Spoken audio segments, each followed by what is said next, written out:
Okay. I had to start a new stream. Hopefully this one will work. Jeez. Okay. I have to re-invite everyone, so it'll take a few minutes. Okay. All right. Now everyone can see and hear me.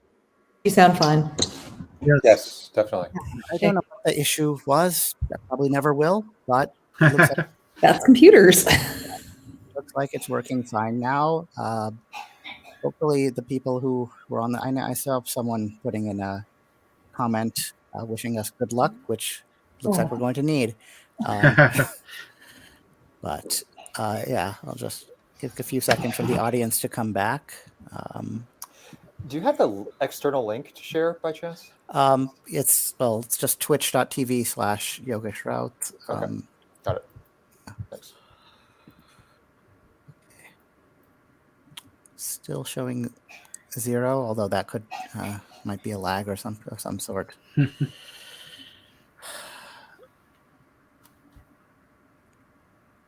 I can go over to Twitch. What does it say in terms of F3 it has. So okay, someone okay. It's a lag. There's at least one here. Okay, yeah. So it's still showing me 0 in the studio, but that's clearly incorrect. So okay, thank you to everyone who showed up. And what now? Okay, I guess we may as well just have you introduce yourselves.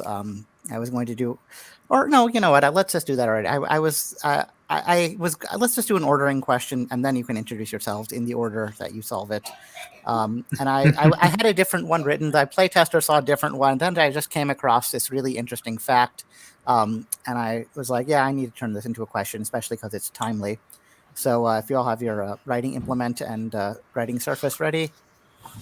All right. So Charlie Morton, who played for the Rays in the 2020 World Series and started Game 1 for the Braves in the currently ongoing 2021 World Series, was a teammate of John Smoltz on the 2008 Atlanta Braves. This is a bit of a pattern for Smoltz. In fact, what was the last year, so the latest previous year, in which the World Series did not feature at least one player who was a teammate of John Smoltz at some point in his career?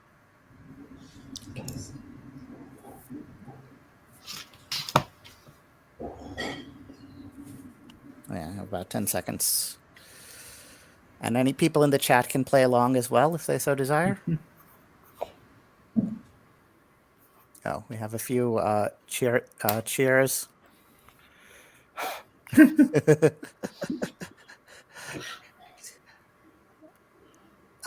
He hearts Victoria and Dargan as well. Yeah, what do you think that is? That's a very cryptic username. I've seen that before. So I'm guessing that the number is a tribute to India's year of independence. I don't know, but okay.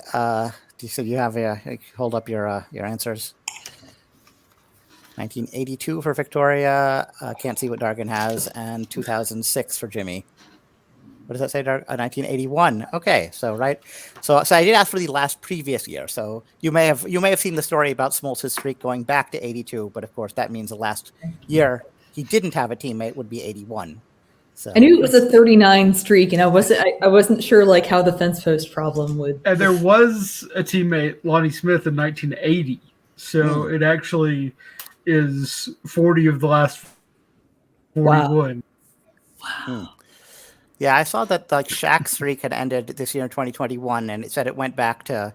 It said it was a 36-year streak, but then said it went back to 84, and I was like, 84 to 2020 is 37 NBA. 36 years, but 37 championships. Right. All right, so we're already getting pedantic before the game even begins. So Dargan, you can introduce yourself first, where you're streaming from, and one sentence about yourself. All right, I'm Dargan. As is befitting Halloween, I am coming to you from Transylvania, actually Transylvania County, North Carolina, where my mother lives, in Brevard. And I'm actually a lawyer in Birmingham. Cool. All right. Victoria. I am Victoria. I live in Pittsburgh, Pennsylvania. I am a scientific editorial assistant for a biomaterials journal, which basically means that I matchmake scientific articles with people around the world who are capable of reviewing them. Yeah, it's fun. And I am dressed I'm dressed as what I always dress up as for Halloween, a pea zombie. Oh, okay. A philosophical zombie. Right, Yeah, right. every year. I'm very lazy. Also, when it comes to quizzing competitions, her name, Victoria, is usually prophetic. Oh, God. Although, yeah, there isn't really that sort of competition in today's kind of thing. So, all right, Jimmy. Hi, everybody. Yeah, my name is Jimmy Lee, and I am playing out of the San Francisco Bay Area, and I'm a software engineer working in medical imaging. All right, so let's get started with the game. Are you getting the... Okay, you can all see the screen fine? Looks good. Cool. All right, so yes, I was going to do some kind of Halloween theming to the slides, but I ran out of time, and besides, the question, I've been told by playtesters the questions are frightening enough. Oh, God. So consider that my contribution to the theme. But Yes. all right, so for the audience, the players already know this, but yeah, so the scoring is going to be on the Who's Line system. I will award points based on how much I like the answers. I will generally prefer correct answers to not correct answers, so still aim for correct ones. It looks like a few more people joining on the stream. That's good. Yeah, you'll see in a few seconds 9 categories with what I consider delightfully cryptic names. 2 related questions in each. The pictures are each slide will have a picture on it. Pictures sometimes just illustrative. Sometimes there'll be a cryptic hint toward the answer. Anything with a red border, I can click on and make bigger so the players can see it larger. Generally, small text is peripheral information I don't expect to be helpful. That doesn't necessarily mean everything that's not small is helpful. It's a bit of a information discrimination task there. So we'll begin with an ordering question, and then based on that, each player will get to select a category to answer by themselves. Wrong or incomplete answers will then get passed to the next in sequence. Then for the next 3, we'll do another ordering, and then each person can select one for the other 2 to work on together. Whichever 3 are remaining, all 3 of you can work on together.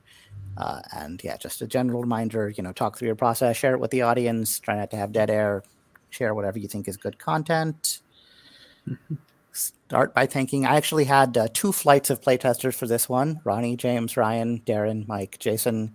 Thank to all of you, to StreamYard, to our Patreon supporters, Adam Hahn, Christine Welchel, Isaac Renner, to Andrew Darby, Cody Wilson, Ben Rothenberg, Patrick Friel, Jeremy Horwitz, Dargan Ware. And you can, of course, on the next slide, you'll see how to sign up for that yourself if you wish to. I also thank my parents and brother who've turned in for almost every stream so far and inspired some of the questions today. And of course, to all viewers, whether you're watching live now or joining us later on YouTube. And if you do see this on YouTube, the whole subscribe thing would be great. And yeah, a little plug for the other parts of my fact-based empire, my blog, updated daily, super hard quizzes. Kind of been displaced by the streaming thing, but maybe it'll go back to being about once a month. My podcast, 21 episodes released so far, another 10 or so in the backlog, and it's continuing as well. You can also compensate me for any and all of this labor at PayPal, Venmo, Patreon. I'll try and put the slide back up at the end. So if you enjoy what you've seen, you can express that.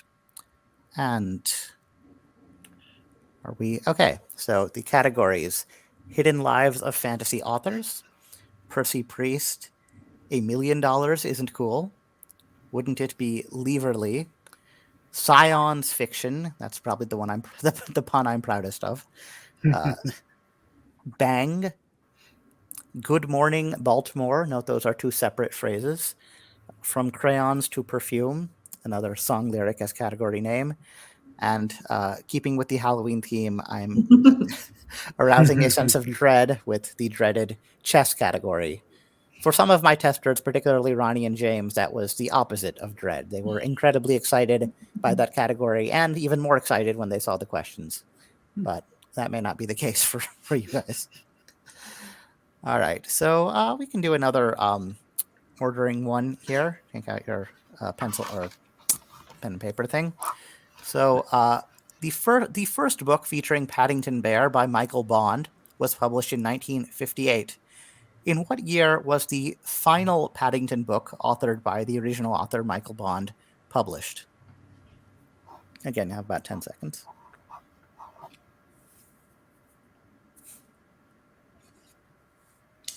We have another well-wisher. You can see. All right. Yeah, all right. If you could hold those up. Yeah. So Jimmy, 1995 for Jimmy, 1978 for Victoria, and 1990 for Dark. Was that say 1990, Dargan? Yes. Okay. Okay, so it was 95, 78, and 90. Is that right? Yeah. Yep. Okay, so the order will go. No, it's Jimmy, Dargan, Victoria, because the correct answer is, in fact, he lived until 2017, and his final book. Yeah, he actually was working on it right up until he died, and it was published to honor the 60th anniversary of Paddington Books in 2018. Wow. Yeah. I don't think a lot of people knew how long that series went. But yeah, who knows? They may appoint another author later to keep continuing it. But we may get some more movies then. I liked those. Yeah. As I've mentioned this on my podcast. I don't think I mentioned this on the stream, but Paddington 2 holds the record for the most positive reviews without a single negative review on Rotten Tomatoes. Yeah, the second place movie was called Leave No Trace, and it was filmed in the Portland area, and I think set there as well. There's a scene on that cable car thing that goes up to the health services place. That doesn't mean anything to people not from Portland. Oh well. I feel very fortunate to have won that, because I feel like if we played 100 of those ordering questions, I'd be in third about 99. Oh, good Lord. Yeah, I feel very stroke of good fortune. All right. Well, let's see how good for that fortune holds up when you select a category. Wow. Okay. So none of these really appeal to me, I would say. Let's try, just because it is associated with something that I am familiar with. $1 million isn't cool, please. All right. You have an additional. The humility is why we love him. #Team James Lee. Yeah, I think because of Victoria's positioning, she's also the one who's going to get swallowed up whenever I put something on screen. But that only lasts a few seconds, and there'll be a reordering after that. So you selected $1 million isn't cool. Mm-hmm. All right. Let's hope everything goes well from now on, because we had some difficulty getting the stream to start. But okay. Malaysia-born Australian filmmaker James Wan has largely been given carte blanche in Hollywood, which is what happens when you direct not one, but two movies that gross over $1 billion at the worldwide box office. Name both Wan-helm films with this distinction. Each is part of a distinct franchise, and neither falls within the horror genre. And I think all the players should have their chat set to private. So if you want to play along in the public chat, and you can. Okay, and Yogesh, just to confirm, this is the one where I give an answer first, and if I don't get it right, passes to Dargan and Victoria, right? Yes. Okay. All right. So thank goodness. I mean, unlike the playtest where we played, I've actually heard of this person. So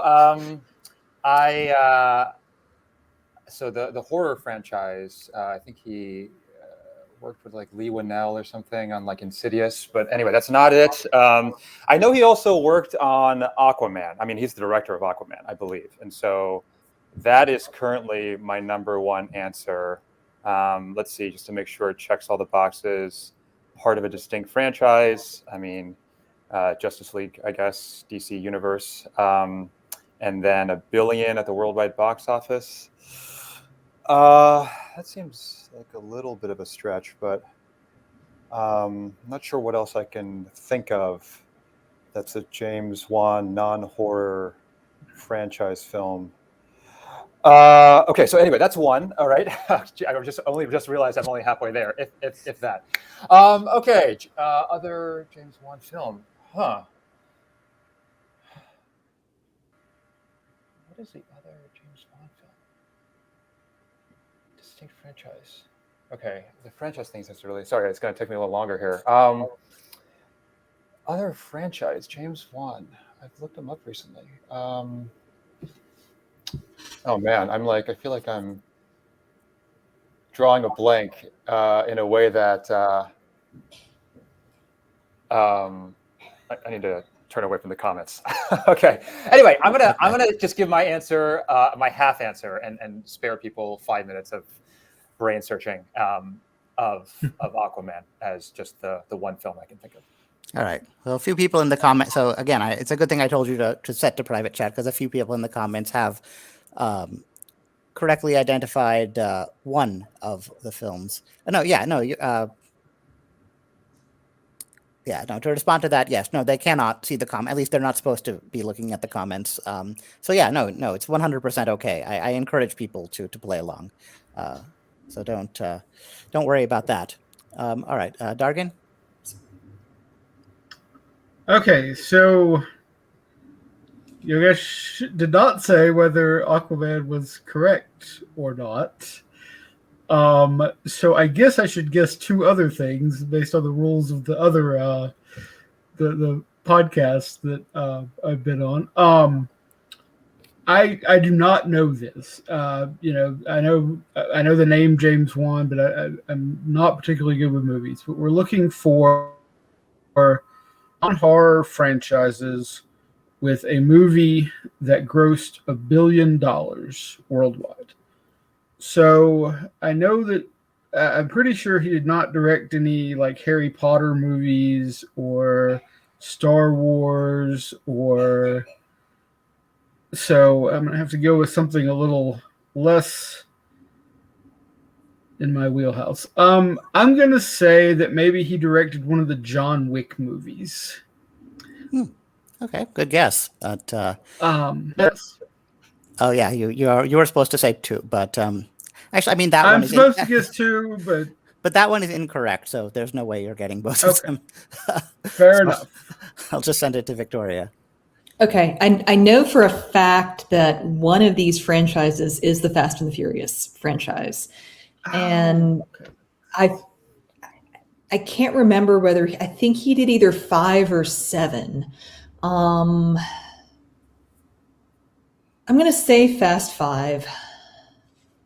I'm not sure, but I feel like Justin Lin did one and James Wan did one, and they're both like odd numbered Fast and the Furious movies. And I've watched one of those, and I don't think that my husband would ever consent to watch another one of those with me.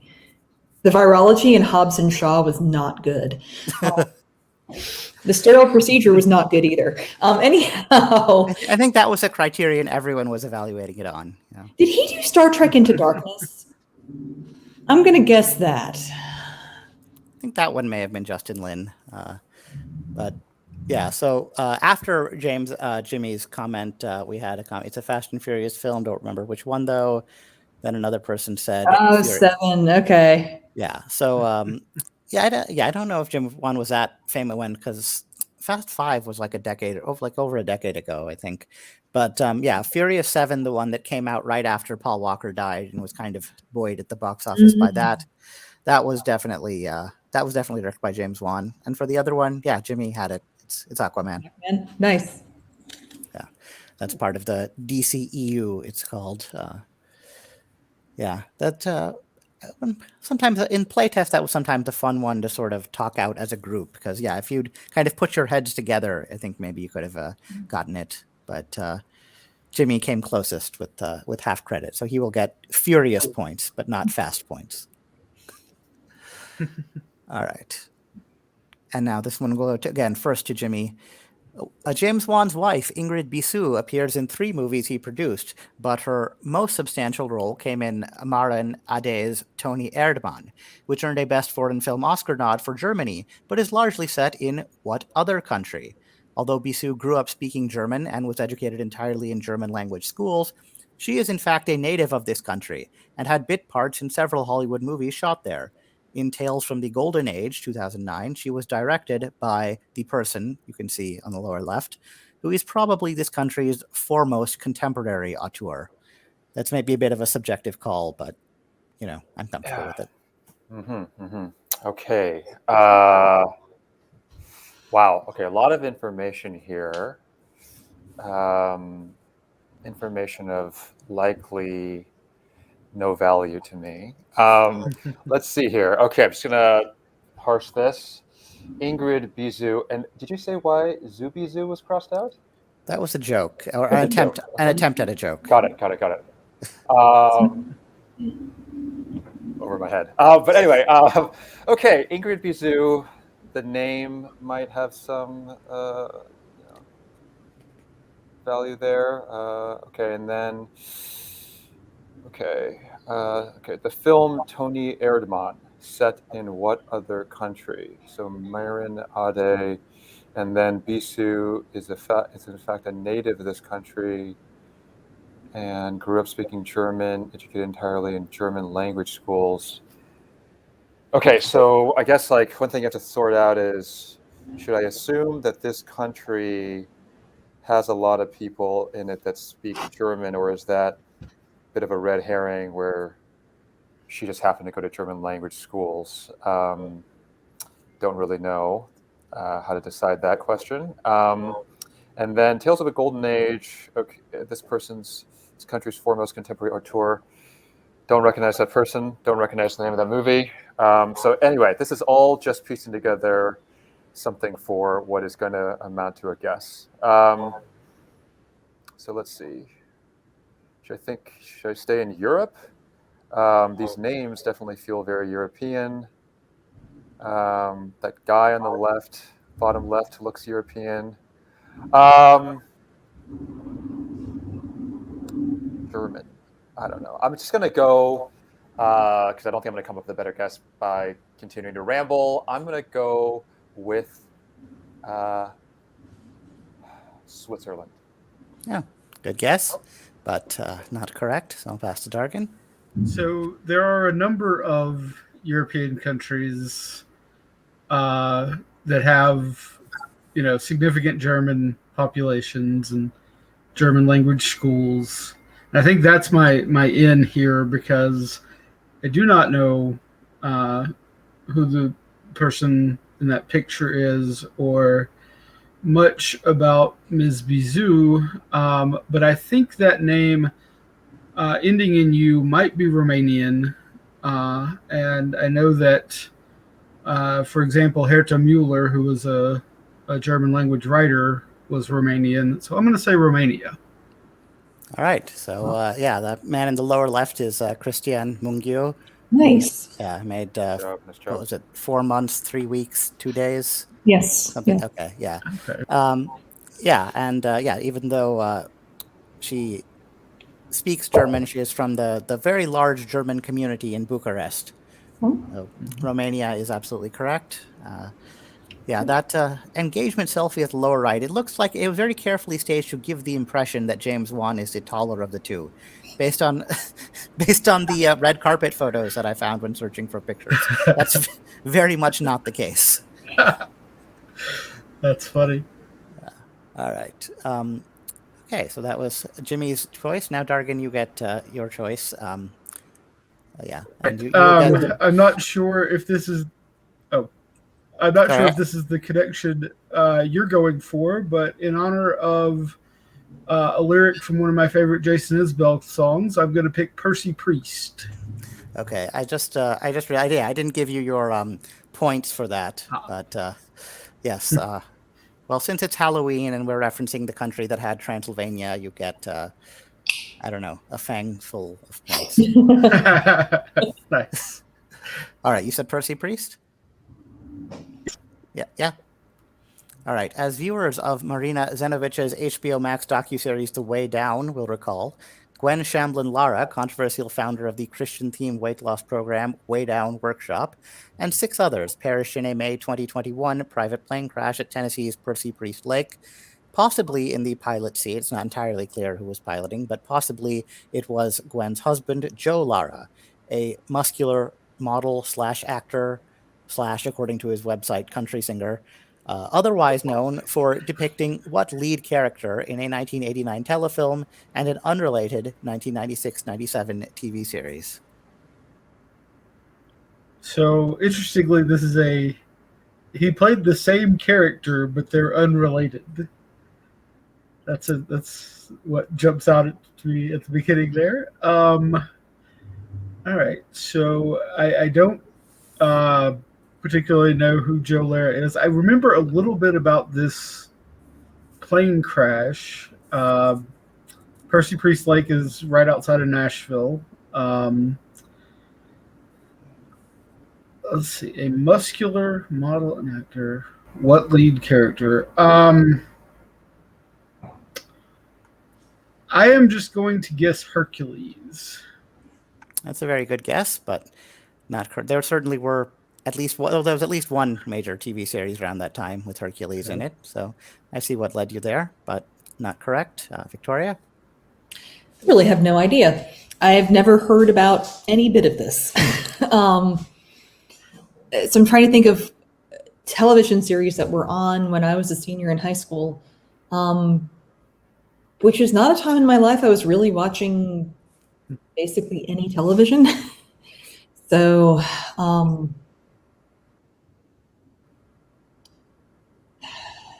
I mean, I know that there was a string of stuff that was on like Thursday nights on NBC. Didn't last very long. But I can't think of any of those that were around like a character that might have come from other media or might otherwise have been.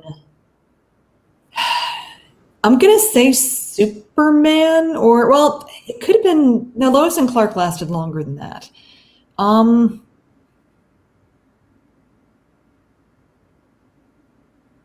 they do that weird reboot of Doctor Who briefly? I'm going to say The Master. Interesting. Although, yeah, the Master wouldn't be the lead character.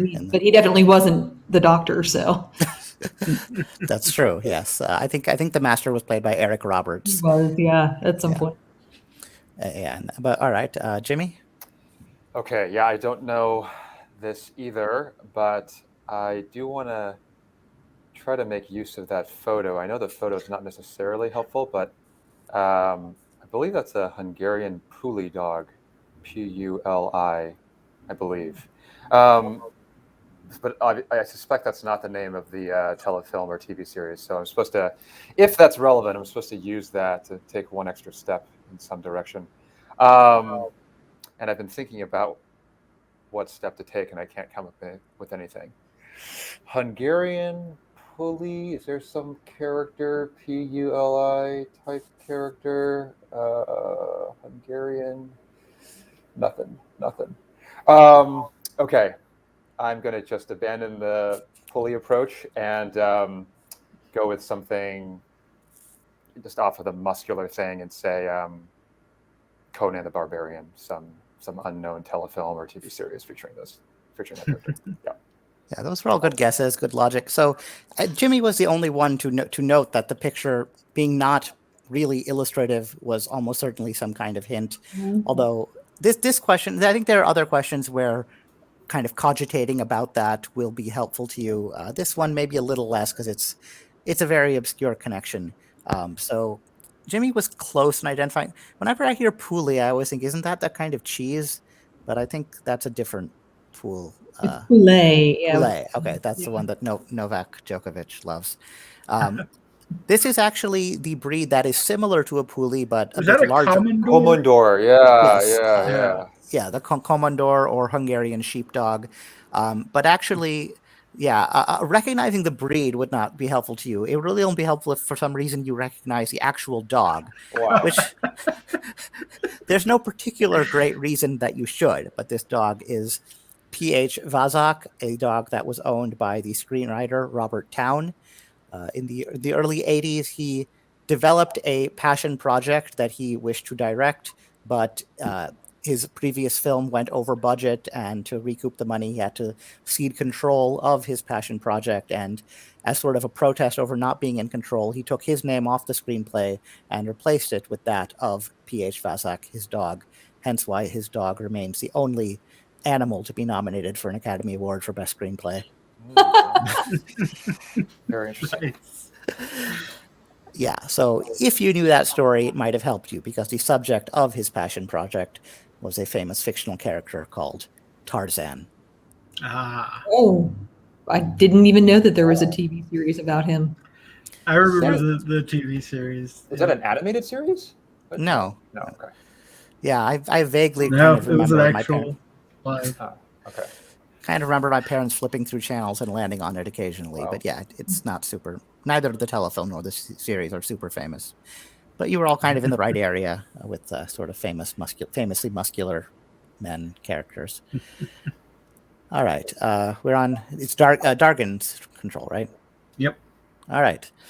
Dargan, U.S. Congressman Percy Priest, Democrat, Tennessee, bravely refused to sign the Pro-Segregation Declaration of Constitutional Principles, aka the Southern Manifesto of 1956.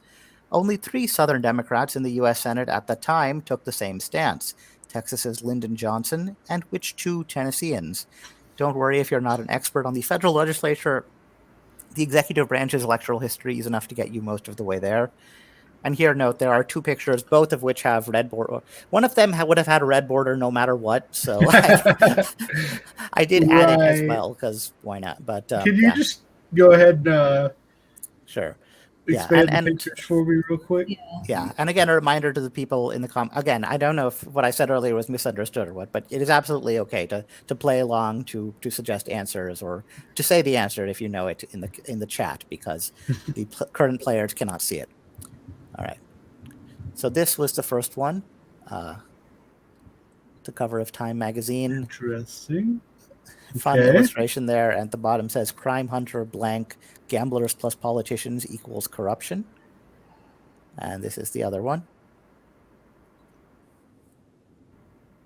All right. So, okay. So based on that clue about the... Okay, so let's see what we've got. We've got 2 Tennesseans, and they were both in the Senate. So these are Tennessee's 2 senators in 1956.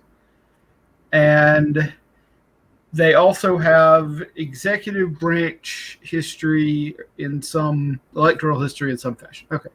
One of them, I'm fairly certain, is Albert Gore Sr., whose executive branch history would come through his son, who is vice president. And the other one, I had thought, I think maybe he also was a vice presidential nominee, and I think it's Estes Kefauver. So those are going to be my guesses. All right, yeah. So to sort of walk through these clues, this is, of course, a reference to the Kefauver Commission, which opposed organized crime in the 50s. Does anyone recognize this picture? I don't. All right, so the tree is really weird. That's a really weird picture, but that's great. I guess, oh yeah, the tree, I guess, is in the foreground, but because of foreshortening, it looks like it's next to the tent thing here. Yeah. But yeah, and I guess it's the trunk is protected. I hadn't noticed those details, but if you look at this part here, this is kind of the clue to where it is. Mount Sinai Hospital, Klingenstein Pavilion. There are exactly 2 events of notable import that I'm aware of that occurred there. One being the birth of noted mediocre Twitch streamer Yogesh Raut. The other being the filming location of a famous movie scene with Ryan O'Neal and Ray Milland. Anyone recognize the movie? No, this is the ending of Love Story, the famous. Famous line. What do you say? I didn't know Ray Milland was in that, but I haven't actually watched it. Right. Yeah, I think the Ellie McGraw's father was John Marley, who was actually nominated for an Oscar for that movie, although he's better known for waking up with a horse's head in his bed in The Godfather. But yeah, so Oliver, the Ryan O'Neal character, has a difficult relationship with his father in the film. This was based on an actual Harvard undergraduate who Eric Siegel knew while on sabbatical at Harvard. So sort of, he a young, then unknown Tommy Lee Jones, who has a small role in the film, was sort of the basis for the side of Oliver that's kind of like the jock, but also the poet. The other side of him, his difficult relationship with his father, was based on Tommy Lee Jones's roommate at the time, Al Gore, and his father was, of course, Al Gore Sr. So yeah, we had Nicely done. Nice job. Nice job. Yeah. Thank you. So we had someone in the comments guess Al Gore Sr. and yeah, you're congratulated on pulling Kefauver. Thank you. All right, yeah. So next question. Yeah, I'll give you for that enough points that you never have to say you're sorry. Nice. All right. Okay, that was the second question. So I think Victoria is the one who hasn't chosen yet. I would like science fiction, please. All right. Eric Astro Teller, grandson of both Nobel-winning economist Gerard Debreu and Harvey Silikovitz hydrogen bomb progenitor Edward Teller, authored the novels Exogenesis and Among These Savage Thoughts, but is best known as co-founder and director of what research and development facility, established in 2010, whose secrecy and lack of profitable results have only added to its mystique. R&D facility established in 2010.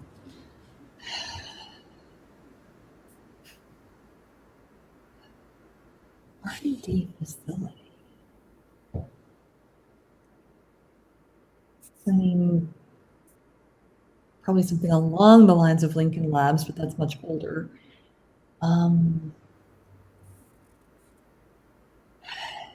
Did one of the like kind of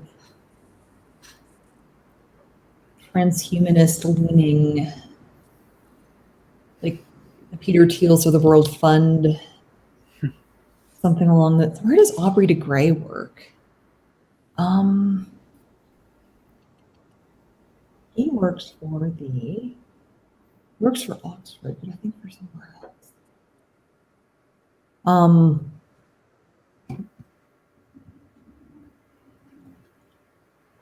going to say Lincoln Labs because I have nothing else, but like I have a feeling this is going to be connected with some sort of transhumanism situation. All right, I'll say nothing for now and pass it to Jimmy. All right, I'm 99% sure I know this, and the 1% there is on the off chance that Astro Teller has been director of a different R&D facility, but I have the good fortune of living, if this is what I'm thinking of, the good fortune of living a 3-minute walk away from this place. And I occasionally use its gym. And so I'm going to say the answer is Google X. All right. So let's see what we have in the comments. Guess of SETI, then I feel like SETI was established way earlier than 2010. Yeah, I remember seeing that screensaver in high school, so definitely was much earlier. I want to say Google's labs that made glass and other unprofitable things, which clearly is specific enough to get credit. Ben Rothenberg again. Yeah, SETI is older, so Google X Labs. So don't any of you recognize that picture? JFK? Yeah, yes, this is from Donald Sutherland's cameo in JFK.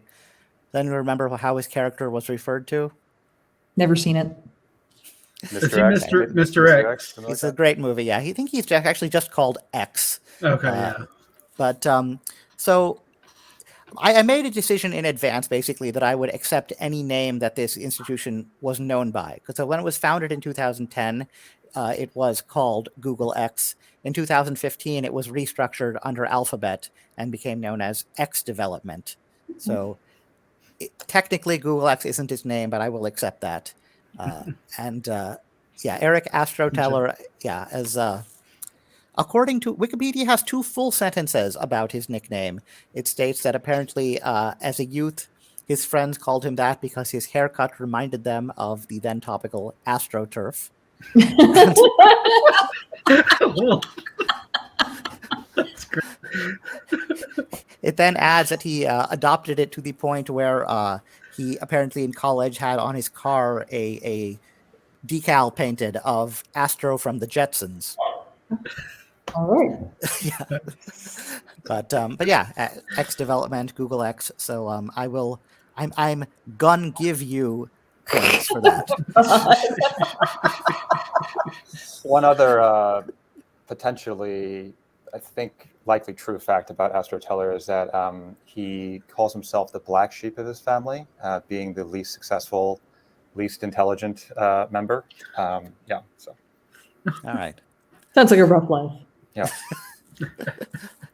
That's probably true of me with regard to my family as well. All right, Victoria. Sharmila Tagore of the famous Bengali Tagores that also included Rabindranath and others who are famous in that part of the world, notably broke Bollywood's bikini ceiling, that's my own coinage, in the romantic thriller An Evening in Paris. Her leading man in that film, the Cary Grant to her Audrey Hepburn, was forenamed Shami and belonged to which Bollywood dynasty? This family's patriarch, Prithviraj blank, first became a star during the silent era. And I will that picture is basically a screenshot from the subsection of the film's Wikipedia article titled Cultural Impact, which is 6 full sentences over 150 words, 10 citations, all of them about bikinis. Let's see. So, I mean, all the major Bollywood figures I can kind of think of generally have really common names, and I actually don't, well, actually it's not surprising. I don't know a ton about Bollywood, so I don't really know who's related to him, but I know that, what is it? There's like a father and son-in-law who are both really prominent. Like have some connection with politics too. I'm gonna say maybe Kana. Decent guess. I see someone in the chat has already landed on the correct answer, but I'll put that up after the question is dead. All right, Jimmy? Yeah, so another situation where there seems to be plenty of information, but nothing that's really useful to me because I know very little about Bollywood. So I'm just going to hope that Amitabh Bachchan had family members who were also notable, and I'll say Bachchan. I mean, I think he did have family. Certainly his son is a star now, and his daughter-in-law, Aishwarya Rai Bachchan, was a huge star. I feel like his older generation also was involved somehow. So yeah, very good guess, but not the one we're looking for here. Dargan? That was the one guess that I could make based on actually knowing someone from Bollywood. Because I think you mentioned it at some point. I read about him.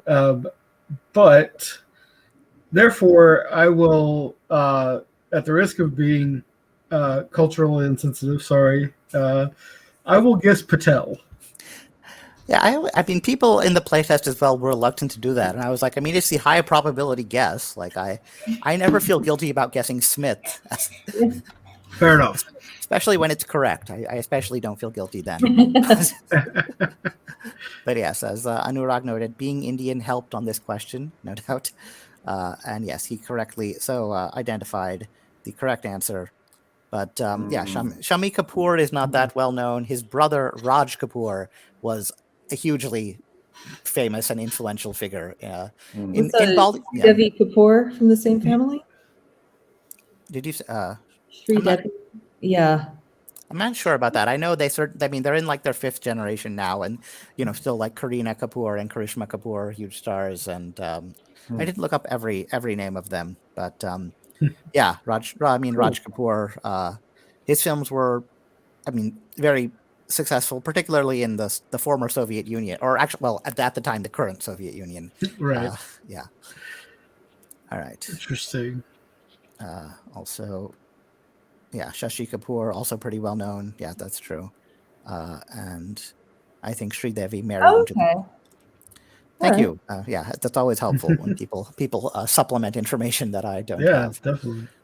All right. Cool. So I think we're now on another ordering question. Ah. All right. Okay.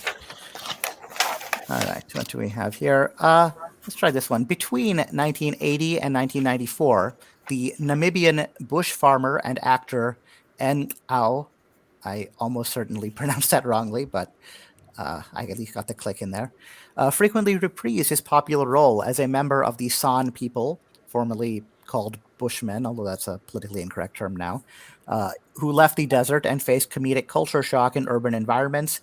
In how many total feature films, including the first, did he depict this character? I have no idea.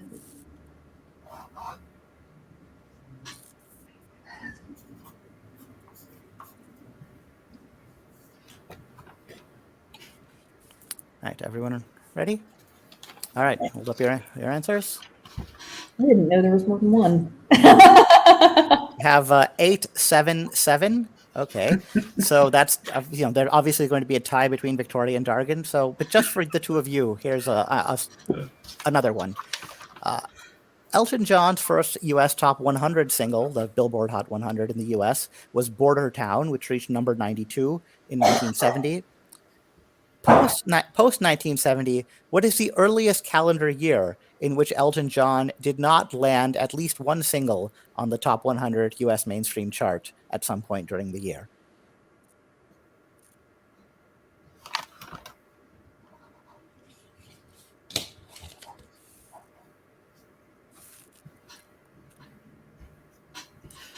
I wasn't really timing all that strictly, but okay, go ahead. What is it? Dargan says 1993, Victoria 2012. Now I have to do mental math. But I believe Dargan is closer. So the correct answer to the number of films was 5. Okay. The Gods Must Be Crazy, The Gods Must Be Crazy 2, and then 3 in Cantonese in film. Filmed in Hong Kong, and apparently it was popular enough in the East that he was invited over to Hong Kong and made 3 more. The first of which was in the Jiangxi or hopping vampire genre, and so that basically Victoria and Dargan tied just slightly ahead of Jimmy, and then I believe Dargan is closer on the Elton John one because the first year he managed, I think, to reach 110, so just bubbling under it's called, but not quite the top 100. That was in 2001. So yeah, so he did. I accidentally took those Cantonese films into account. That's why that's how I got 8. Yeah, my mistake. All right, so back up to. Okay, so now I'll rearrange this time. Dargan is at the top, Victoria, and Jimmy's the one who's going to get covered up when I put the comment on the screen. All right, so now, Dargan, you can select for Victoria and Jimmy to work together. All right. I think I am going to give them the dreaded chess category. It's totally what I was going to give you guys. I do dread this, by the way. All right, but I mean, it's a tradition at this point. I think the first 2 episodes both had questions on the world of Twitch chess. The third one just had one ordering question that was related to chess, but now I think it's time we re-enter the world of Twitch chess. So if you're an aficionado of chess up until, 5 years ago, you'll be just as non-knowledgeable as people who never heard of it. But all right, we have to give way to the new generation. Okay. So, Victoria and Jimmy, FM Sunil Veeramantri was the initial chess coach and mentor of what current super grandmaster and prolific Twitch streamer? So dedicated to this man's future success was he that he ended up marrying this man's mother. Can you name a single prolific Twitch chess player? I think Nakamura is a fairly prolific blitz chess player, but it probably doesn't fit the bill for this question. The person that came to mind here is I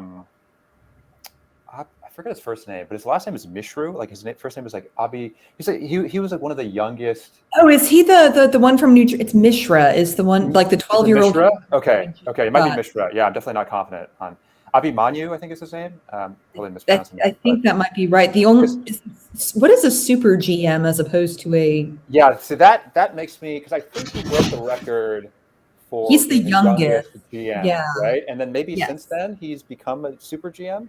I just don't think it's been very long, but I don't know what the difference is. I mean, I am not somebody who has ever followed chess like to any extent. Yeah. Well, I guess another thing that makes me feel a little more confident about Mishra, I guess, is that this person, I mean, obviously people can marry people of all kinds of ages, but he doesn't look that old. Right. And it does look like a fairly recent photo in terms of, the color values, the styling and everything. Exactly. So that's a good point. I like that. If we don't have anything else, we could go with that. Yeah. I am not likely to have anything else. All right. I guess we'll lock that in, Yogesh. All right. There's a lot of comments in the chat. It seems like people in the chat have been following the chess world. So I'll put those up in a second. But first, I'll pass this to Dargan. Okay, so that's as good a guess as I'm gonna have. But I will throw out the other name that Jimmy mentioned, Nakamura.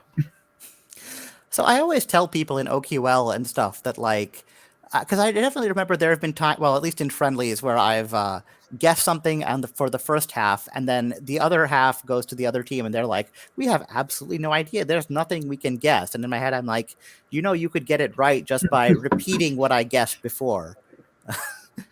It's a decent strategy when you have no better idea. But all right, so. We had a guess, or no, not a guess, a very certain answer from Anurag of Nakamura. Yeah. Naka is the only super GM that streams regularly on Twitch. Wow. Super GM is 2,700 plus elo. Oh no, Jimmy getting derailed by Weird 3 South Asian background. That may or may not have been what happened. Yes. No Mishra wishes he was a super GM. The answer is Nakamura, but Firuja and a few other super GMs stream. Yogesh mentioned this relationship in his blog a few weeks ago, I think. Yeah, I didn't want to make that too big a deal, but it's not really cheating, but a very good way to increase your score on this podcast. To review my blog. Yep. All right. Yeah, but yes, it is Hikaru Nakamura, for GM Hikaru on YouTube and Twitch, and about 6 years ago, the second highest rated chess player in the entire world. He's dropped a little bit since then, but still a 5-time US champion, very formidable competitor, and even better at blitz, as I think Jimmy kind of alluded to. All right. And now again, Victoria and Jimmy. Subject of a 2010 spoof chess manual by the pseudonymous BM Andrew Fabro. BM is not an actual chess rank, but it might signify something else. What hilariously terrible opening goes 1 e4 e5 2 k e2? The question mark does double duty there. Its name thought to derive from a chess.com user with the moniker Lenny_answer drives home that only someone with poor judgment, perhaps due to marijuana usage, would ever play it. And this is an excerpt, slightly redacted, from that manual. Top 10 reasons to play the blank. 10, your current repertoire is too drawish. 9, you want to avoid the reams of theory needed to play the Najdor for Queen's Gambit Declined by selecting an opening with less published thought. 8, everything is playable at the club level. 7, you are devoted to a De La Maza tactics regimen and don't want to waste time studying openings. 6, you're intimidated by openings with hard to pronounce names like Bogolyubov Indian, Scheveningen Sicilian, Trompovsky, and Konstantinopolsky. 5, your current repertoire is too well known in your club and you want to surprise your opponents. 4, you can't afford the full version of Chess Base and want an opening where all known games will fit in Chess Base Lite's 32,000 game limit. 3, you're interested in an opening for which no GM or IM has published a refutation, for a good reason. 2, you've noticed that while dozens of people have published anti-Sicilian books, there are far fewer anti-blank books. And 1, you're high as a kite. Huh. Okay. Okay. So the turquoise box looks like it is just slightly larger than the word Sicilian. Absolutely. Good observation. Yeah. Already 3 people in the chat have correctly identified it. Wow. I'm not surprised. Yes. So, you say something like the Green Day opening or the Munchies. Just trying to think of words associated with pot that Yes. have Sounds like there's something going on in the background of someone, like a loud. Yeah, I can hear it. Vacuum? So, like something like that, yeah. Okay. Yeah, I'll mute for a second, make sure it's not me, but I don't think it is. It's not Jimmy. It seems like it's Dargan. Okay, that's weird because nothing's going on here, but it may be. Just mute for a second right. while Victoria. Let's try it without the. Can you hear me? Yeah. Okay.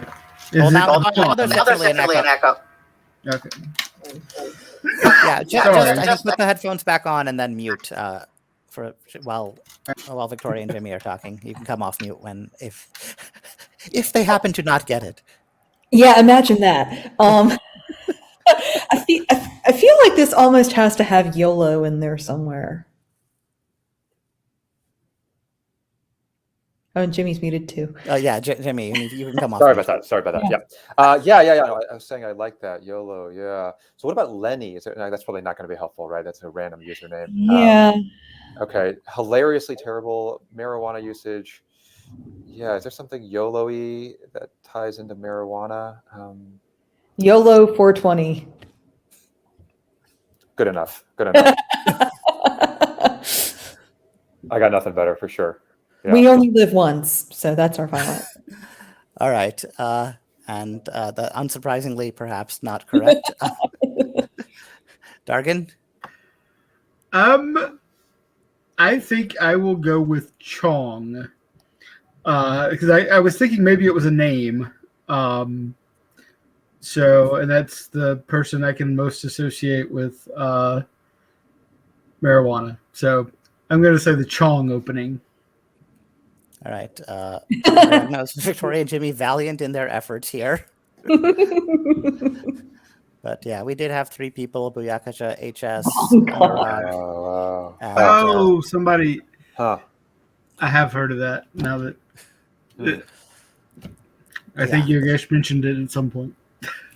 Yeah, on the Coffee Chess YouTube channel, when Hikaru stopped by, there was like a kid, maybe like 10 years old or so, who was like a huge fan and, deliberately against him played the Bong Cloud. And in the comments were full of people being like, does he even know what a Bong Cloud is? His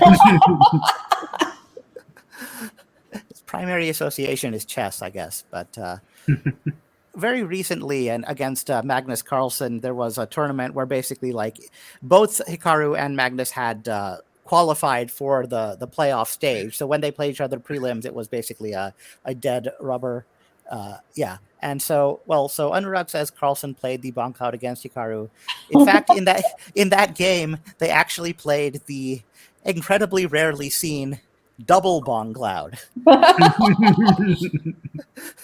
Which means that it now has to enter the chess reference book because it's been played by 2 grandmasters in a competition. Yep. That's great. All right.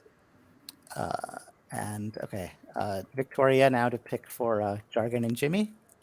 I'm going to give you guys Hidden Lives of Fantasy Authors. Okay. All right. At the invitation of her friend, U.S. Commissioner of Indian Affairs John Collier, who fled World War II to hang out with the Navajo, possibly also the Pueblo, in Window Rock for a summer and absorb their folklore. The experience seems to have left a permanent impression on her, as she wore silver and turquoise jewelry for the rest of her life. She also eventually rewrote the Bad Tuesday chapter of her most famous book, modifying the cringy portrayal of Native Americans by replacing them with dolphins. Baby steps. Okay, interesting. So, You can also see the picture larger if you want. oh yes, please. Arthur Treacher's Fish and Chips. Yes, Ronnie, my English playtester, was very put out that this is how Americans have interpreted fish and chips. I one time ate at an Arthur Treacher's in the the service plaza of the Delaware Turnpike. But I don't know how that connects with any particular fantasy author. Yeah, Wikipedia informed me the only remaining Arthur Treacher's is in Ohio. I want to say Cuyahoga Falls, somewhere in Ohio. Yeah. And Yogesh, you said that the small text is not a clue, right? Right. Okay. So this person is almost certainly American. She was old enough in Do you want to reread that first sentence, maybe? Okay. At the invitation of her friend, U.S. Commissioner of Indian Affairs John Collier, who fled. Okay, so she came to the U.S. She's probably not American. Came to the U.S. to hang out with the Navajo. Ben is giving a shout out to East Coast friends. That's awesome. But she was old enough to be friends with the Commissioner of Indian Affairs at the time of World War II. Yeah.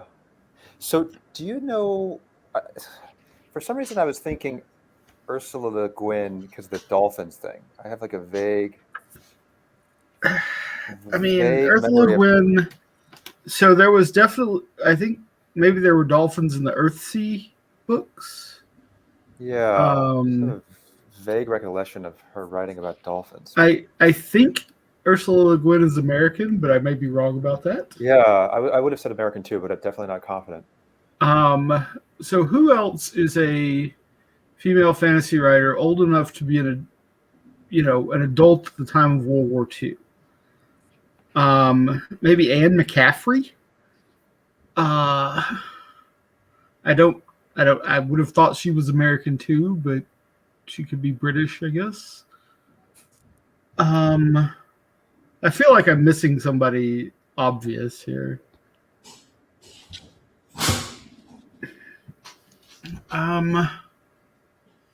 Although fleeing World War II means probably British. I wonder. Yeah. Right. So just to be clear, so Yogesh, the who fled World War II there is referring to the answer to this question, not to the U.S. Commissioner of Indian Affairs, John Collier. That's correct. Yes. Yeah, okay. Okay. Yeah. Dargan, that makes. Yeah, you're right. British is probably where we want to go. And so, okay, so is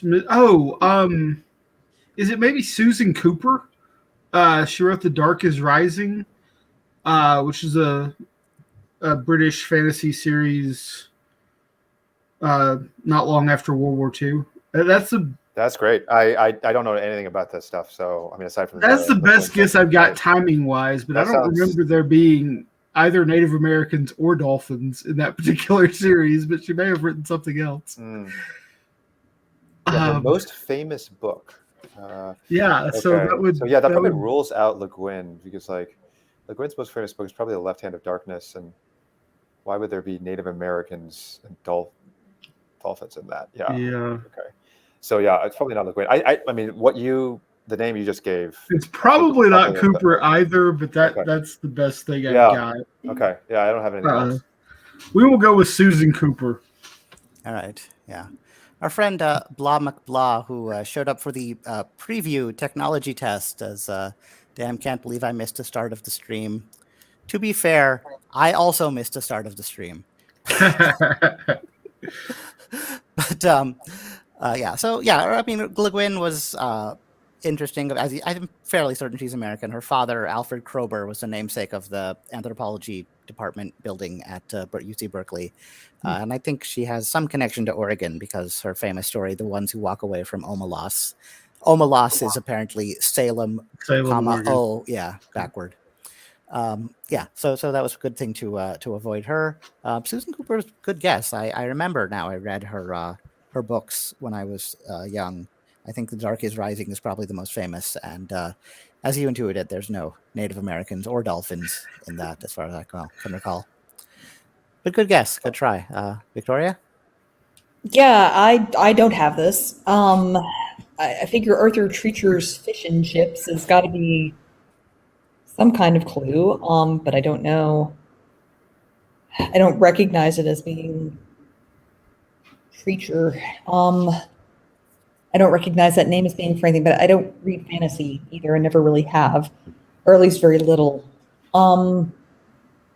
I like the shout at it maybe being somebody British. Trying to think of people from around that era. I don't know if Robin McKinley is American or British, but she would be about the right era. I think, like, it's certainly not Le Guin because I'm pretty sure that her dad did ethnography with Native American populations in the Southwest. And if that's the case, then she wouldn't have needed this experience to re-educate her a bit. I'm going to say McKinley. All right. I have a vague memory of McKinley winning the Newbery. I mean, not a memory of her winning the Newbery Medal, but a memory of looking at the list and being like, "Oh, that's who won the year I was born." Oh, okay, yeah, she won it. So she would be about a half a century later than the publication of this book. Yeah. So the clue again, maybe non-cinephiles would probably not note this at all, but do any of you know who Arthur Treacher was? No. I thought he was like the sea captain.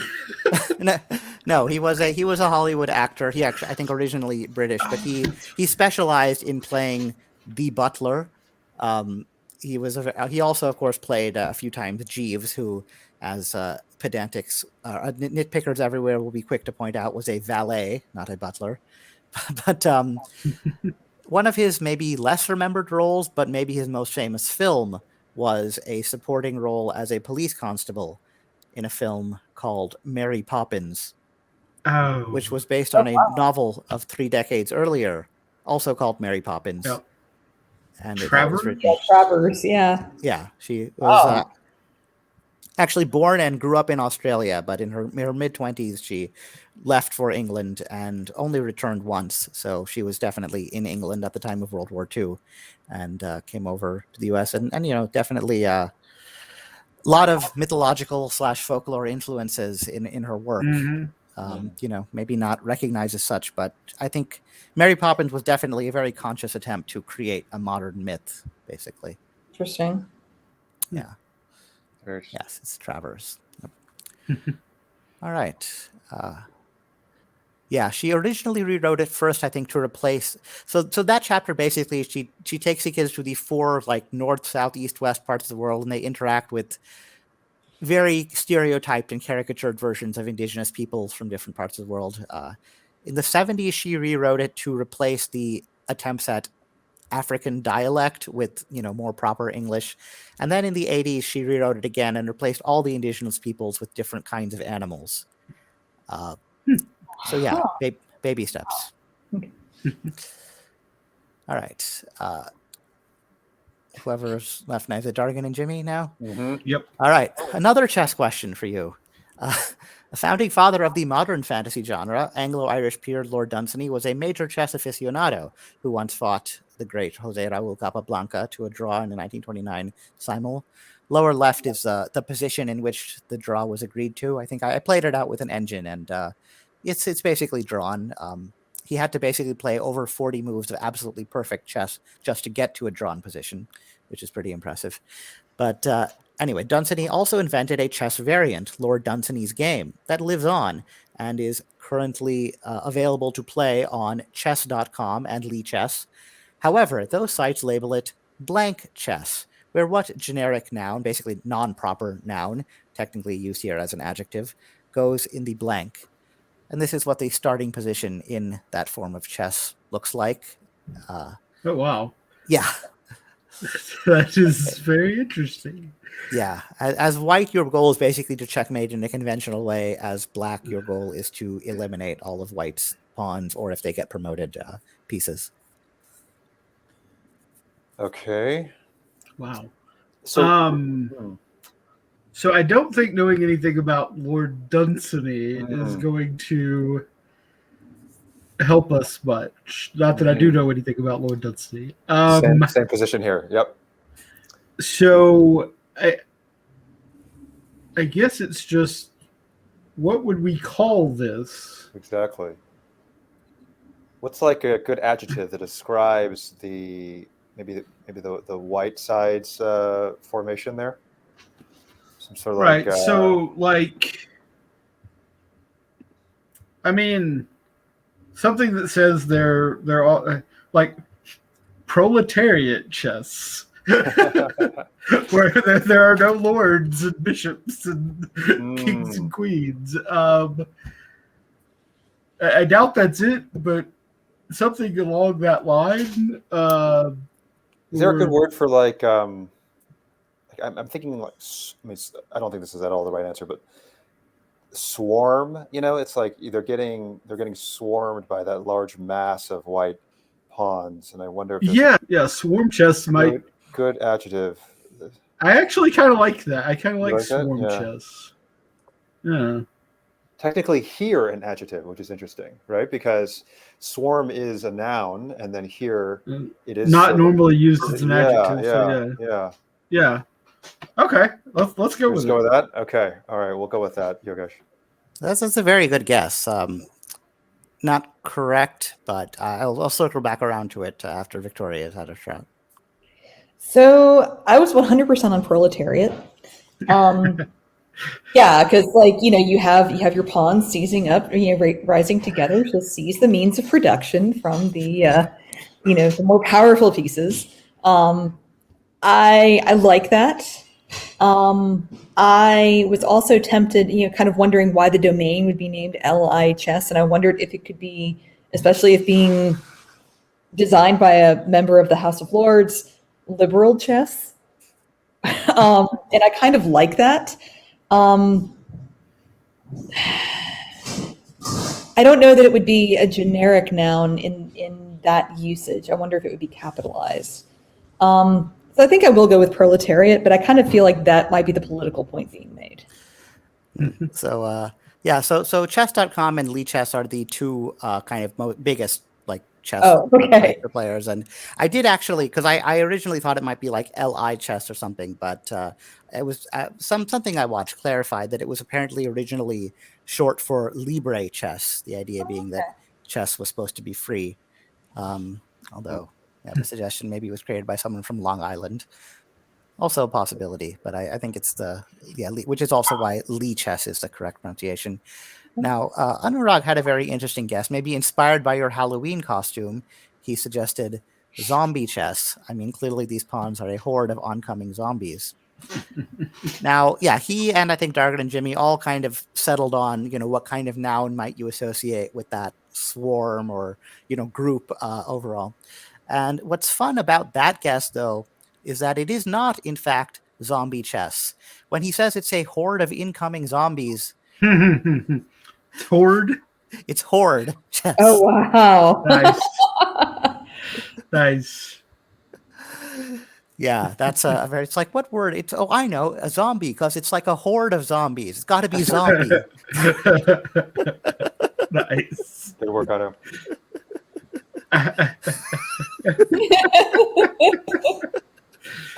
Zombies more. Yeah, I think it should be renamed a zombie, but for what it's worth. But yeah. Yeah, I kind of had to pin it though, according to what it's called on that site. So I think either zombie or proletariat would be better. I totally would support people calling it proletariat chess. All right. Okay, that was 2. Okay, cool. So who that was? What was that? Victoria's choice? Okay, yeah. so Jimmy. It looks like Jimmy gets the choice now. All right. Let's see. I will give them the from crayons to perfume category, please. All right. And I'm just gonna drop out the restrooms, but please proceed without me. I'll be back in like a minute. Okay. Cool. Yeah. Wow. About as close as you can get to nailing it. All right. Good. Some interaction going on in the chat. All right. And yeah, that was definitely very close on Anurag's part. Okay. So So in both of the playtests, oddly, this was the last category they got to. So all 3 people had to work on it together, and they all struggled on both questions quite a bit, actually. But let's go Dargan and Victoria now. Okay. What World War II POW turned novelist directed the classic pedagogical melodrama To Sir with Love? This man later helmed the TV special The Children's Story, 1982, which was based on his own novella and starred his daughter Michaela Ross as a young and pretty teacher who brainwashes impressionable students in a dystopian state. Oddly, it wasn't until I finished writing this question and went back and reread it that I was struck by the complete lack of thematic parallel between those 2 works. I was really hoping this would be a perfume category. Okay. I should know this. This is something I should just. Okay, so I'll just also note the lower right is apparently the French video cover of To Sir with Love 2. A Teacher in Hell. Yes, which Ronnie informed me should have been called To Sir to Love. With the but not the first time that the Chicago public school system has been described as hell. Probably not the last either. So POW turned novelist. Like I can think of some people who were already writers who were POWs, but people who were POWs and then became writers after. I'm kind of drawing a blank. I wonder if the French is a clue at all. The French is not a clue. I was just amused. I was amused by a teacher in hell. Fair enough. So, World War II POW. So who do we know, Victoria? I think James Clavell was a POW in like the Philippines or someplace. May have been. I think.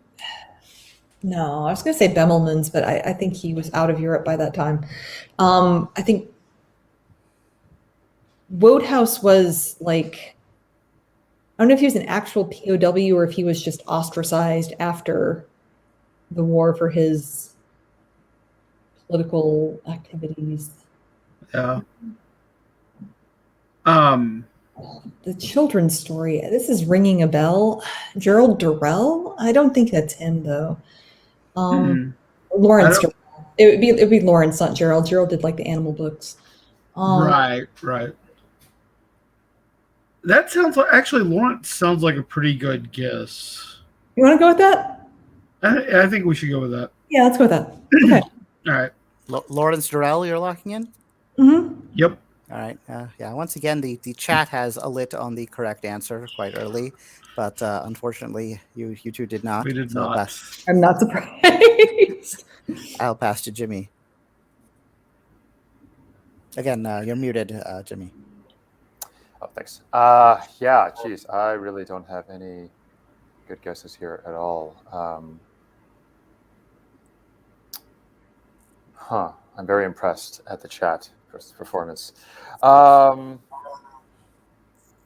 feel like I'm just gonna basically pass here to spare myself any embarrassment of making a stupid guess. So I will pass. All right. So Anurag knows this quiz is so far playing very excitedly.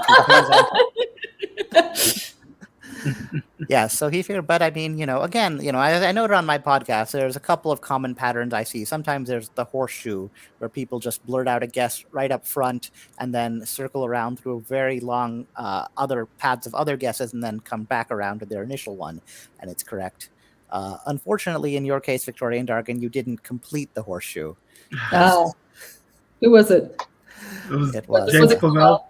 Yeah. James Clavell. Okay, I should have stuck with it. I should have followed the rule you articulated earlier. Jeez. Yeah. His first novel. I mean, he actually was a film director before being a novelist, which many people don't realize. He started off trying to be a screenwriter, and I think his big breakthrough was the movie The Fly, which was later remade in the 80s. I had no idea he had a connection with that. Yeah, and then he directed multiple movies, usually with some kind of Asian connection. And then he wrote the screenplay. Well, he wrote the screenplay for The Great Escape, one of the most famous Hollywood movies about POWs.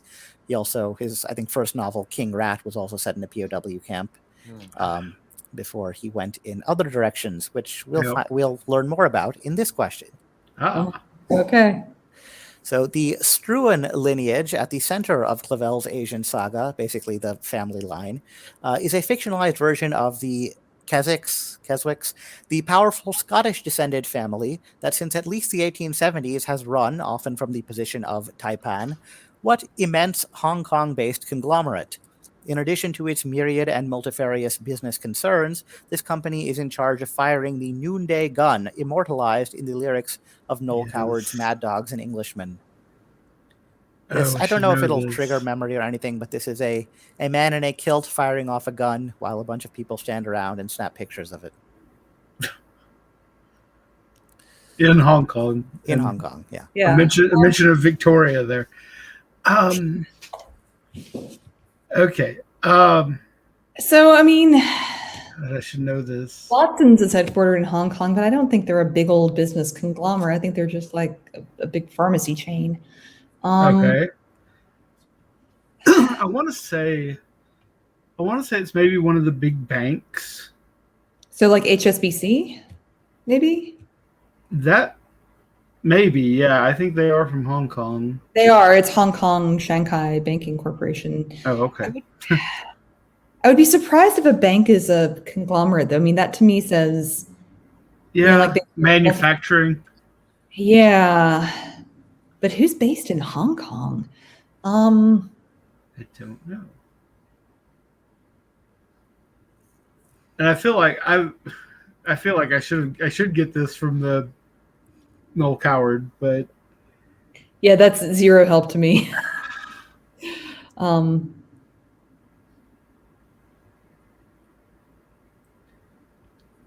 Yes, speaking as somebody who sees an average of one movie a year and has never really played chess, this has been a very rough set of questions for me.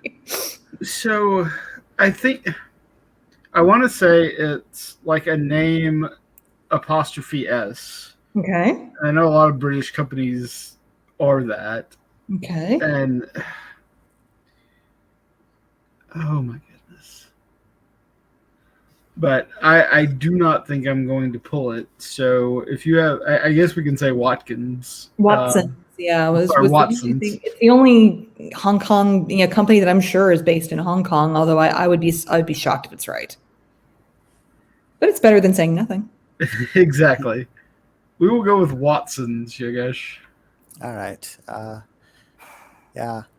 Apparently, this has also run out for because he doesn't know any Hong Kong-based conglomerates. This also, I mean, in the playtest was difficult, and I expected it to be. I think maybe this is the most difficult one of the entire set. And I'm not sure why, because I mean, in a kind of a larger philosophical sense. Yeah, it seems we've got to be big and well known, but right, some things just enter the canon and other things don't, and no pun intended with canon.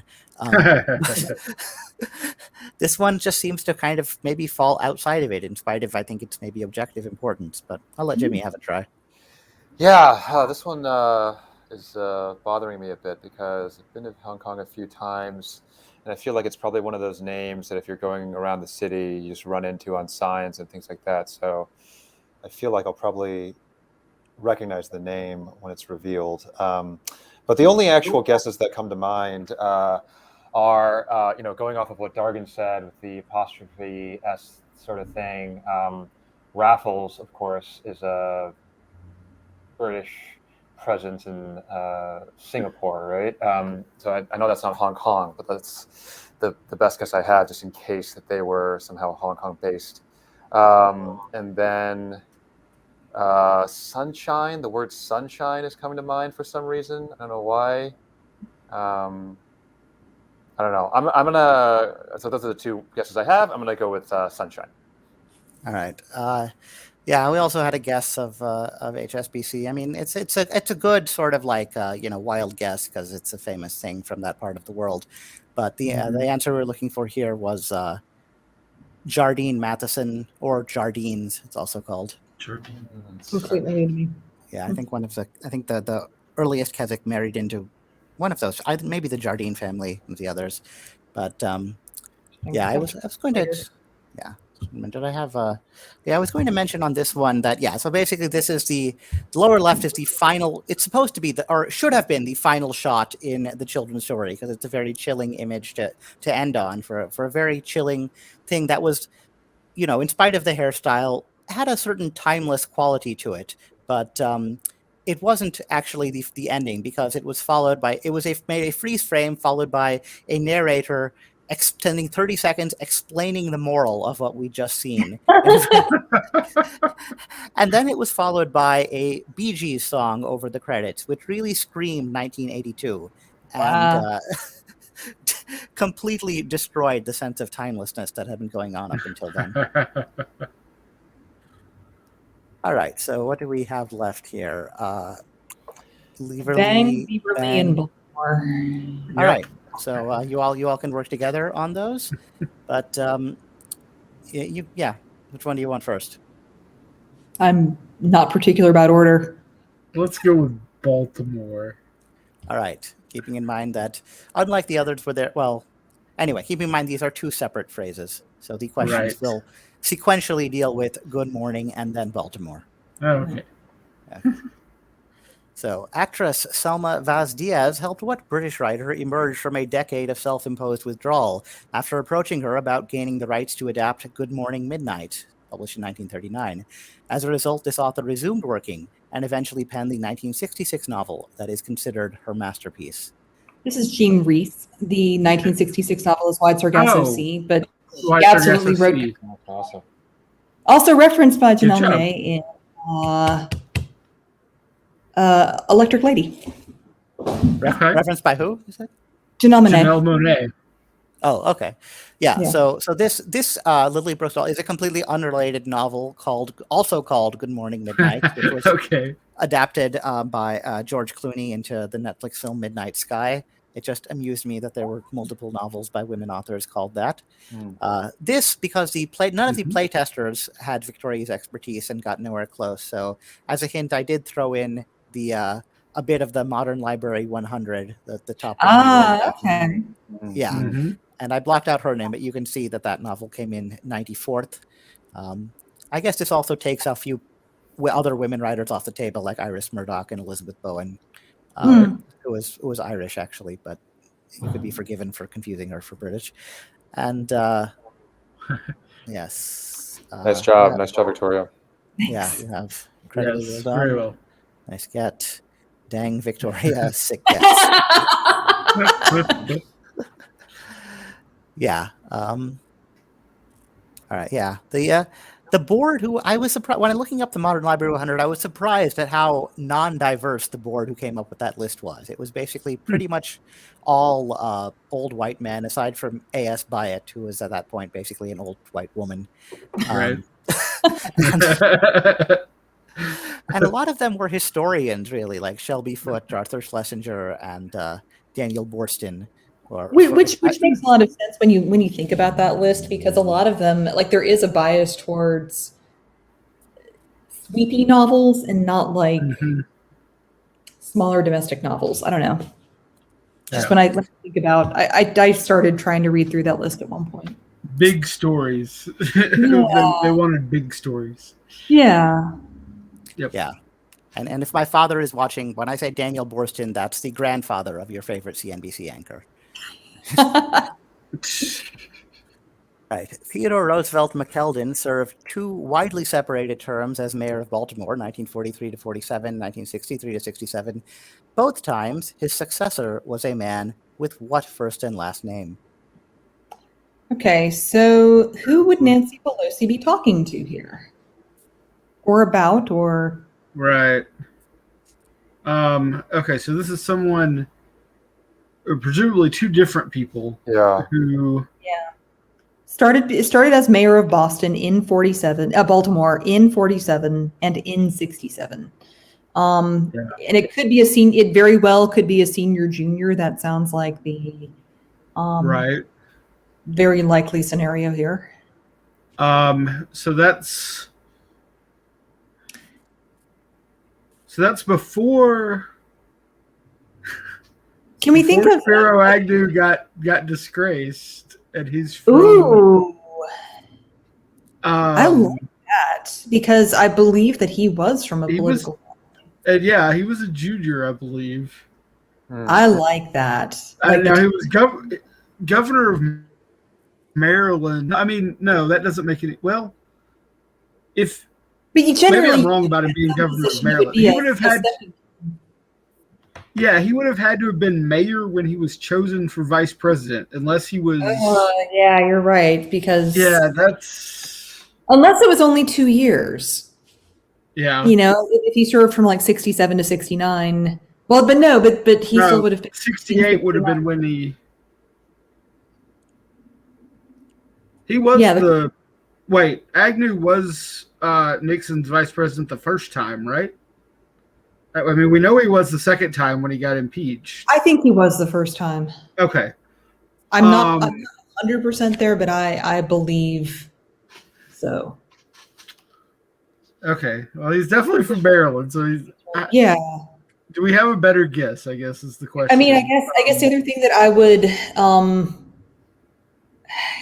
I don't think a Marylander was Speaker of the House. Well, Tip O'Neill was not. He was Massachusetts. Massachusetts, yeah.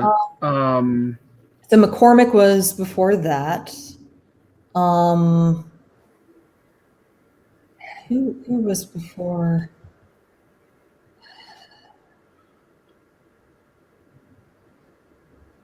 Yeah. Trying to think of who would have been. So McCormick was Speaker of the House for a decently long time, but I've got kind of a blank right at the moment in who was in the 70s. Where was McCormick from? I don't know. I just know that at some point I learned Speakers of the House. Yeah.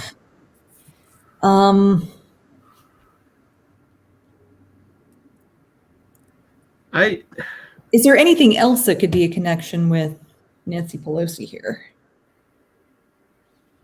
I mean, I guess theoretically we could have somebody whose last name is Nancy.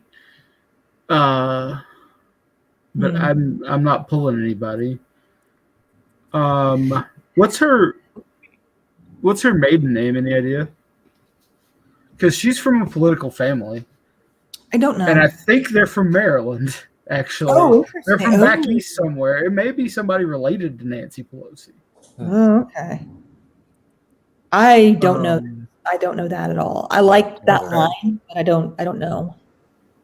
Yeah, I actually think, now that I think about it, I think it may be Nancy Pelosi's like father or uncle or something. And grandfather or something. In that case, nothing. We're going to answer in only connect. I'm pretty sure the outline of the answer. Yeah. Yes. Connections online quiz. I'm pretty sure the family in Baltimore that is related to her, or in Maryland, I don't know that they're in Baltimore, is not Pelosi. I mean, it's okay. So, and I think, but I think it's another Italian name. Okay. I think she was Italian American before and also married another. I think I remember. When you say that, it makes me feel like, yeah, I think maybe I have seen her mention Italian heritage in some kind of thing or other. Yeah, so we can guess Spiro Agnew, or we can guess a random Italian American name. I mean, at least if we guess Spiro Agnew, we have a first and last name that is connected with Maryland. Yeah. Otherwise, I think we're just randomly guessing. I think so. Okay, let's go with it. All right, Spiro Agnew. Yeah. By the way, on the previous question, Victoria, I will give you points, but I will lock them away in the attic. Fair enough. Yeah. Yeah. No, you were raising Diana's hopes that the longer you talked, the closer you got there. Yeah. Because you moved away from sort of broadly Nancy Pelosi to specifically, what's her background? Diana, I thought her Baltimore roots were more well known, but maybe that's my CA knowledge. Yeah, definitely her roots are in Baltimore. Pelosi is a married name. Her father was named Thomas D'Alessandro Jr., her brother Thomas D'Alessandro III, or Tommy D'Alessandro. And that was the shared first and last name. That's really good knowledge, Dargan. Yeah, nice job, Dargan. Yep. Thanks. I wish I had pulled the name. Yeah, but that's moral points. Yes. Yeah, in the chat, Diana had her father and brother D'Alessandro. So, good job there. Nice. Okay, and all right, what's left now? I think we should go with Lieberling so that we can end with a bang. Okay. Love it. That works. Otherwise, you would have had to end with a whimper. So good. Which, at the rate we're going. All right. Lord Leverhulme, one of the Lever brothers, used his wealth to buy much of Lewis and Harris and set up Mack Fisheries, and also to amass a huge art collection, now on display at Lady Lever Art Gallery in Port Sunlight. Or the first form of this question, Port Sunlight, was the answer I was looking for, and Ronnie, who is English, was like, yeah, that's way too obscure for English people. No, that I would have had. So his interest in painting took off after his competitors at A&F Piers, managed by Thomas J. Barrett, who Wikipedia claims is called the father of modern advertising, though I suspect multiple people can claim that, licensed which artist Bubbles 1886 for advertisements. I've totally heard this before. This is the advertisement version, by the way, not the original painting. That really looks familiar, though. I think it is somebody like John Singer Sargent popped to mind, but it doesn't really look like Sargent, and I think this is going to be a pre-Raphaelite. Oh, really? Okay, I was going to say maybe a French artist. I think it is a British artist. I know that I have heard this before, and so looking at a John Everett Millay or a William Holt, I think it might be Millay. I'm good with Millay because I can see that popping into my head and making me think French, even though he's not. Okay. Because of the way his name is. Yeah, I mean, this is one that if and when we're wrong, I'm going to kick myself because I should know it, and maybe it is Sargent. But can I see the art again? Sure.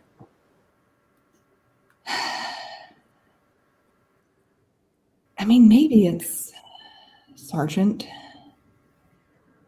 So the painting was in 1886. It doesn't rule out any. It doesn't rule out either of them. I don't think. I mean, I know Sargent was working into like the 19-teens and I think 20s, but mid to late 1880s doesn't seem silly. I'll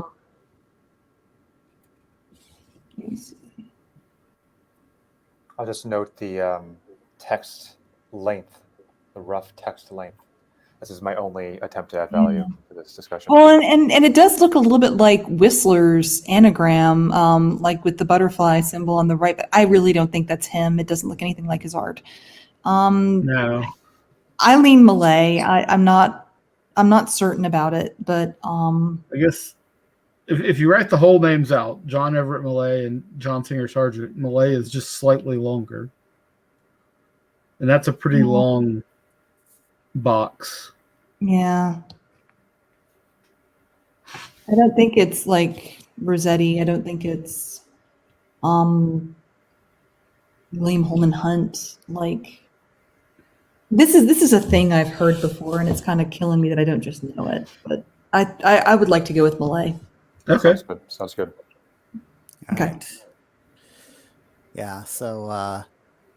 Yeah, I don't know. So he went to Pre-Raphaelites, Malay or Hunt. Then I'm feeling Malay. Victoria and I are on the same wavelength there. Yeah. So yeah, basically you circled around it quite a bit, but you landed on John Everett Malay. Nice job. Nice job. Nice. Good job. If I knew the title of any of his other well, I guess there's the Ophelia one, but I can't. Yeah. I don't Yeah. really have a good pun. Yeah, I mean, they had like one that's like a harlequin. He had one that's Oh,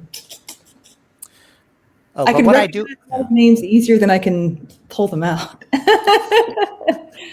What I do have is Ronnie actually told me an anecdote, which I subsequently confirmed, that the model for this painting was Malay's grandson, who later became Admiral William Milbourne James, and despite having a distinguished career in the Royal Navy, was known as Bubbles for the remainder of his life. Oh my god, That's amazing.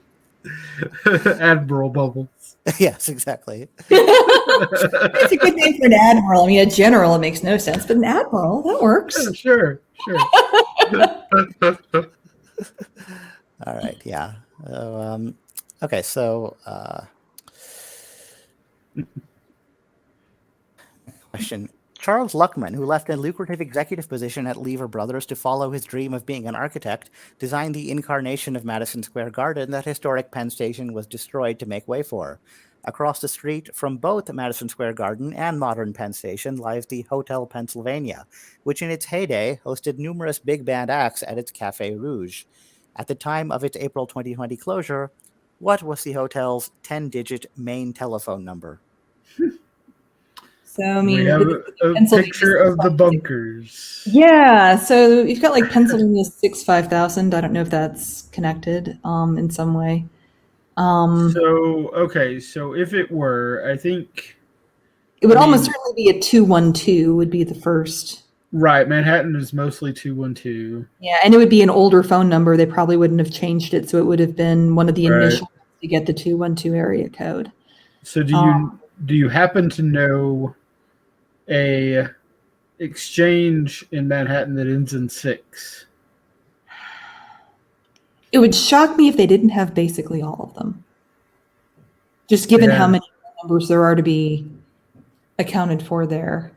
Like everyone that's not prohibited by having like a 1 in the first position or something, I bet they have. Right. I don't know what the, da da da da da da da da da da da da da da da da da da. So I mean, 1, 2, 3, 5, 6, 3, 3, 6, 5, 3, 2, 1, 6. It's not going to be like the solfege. I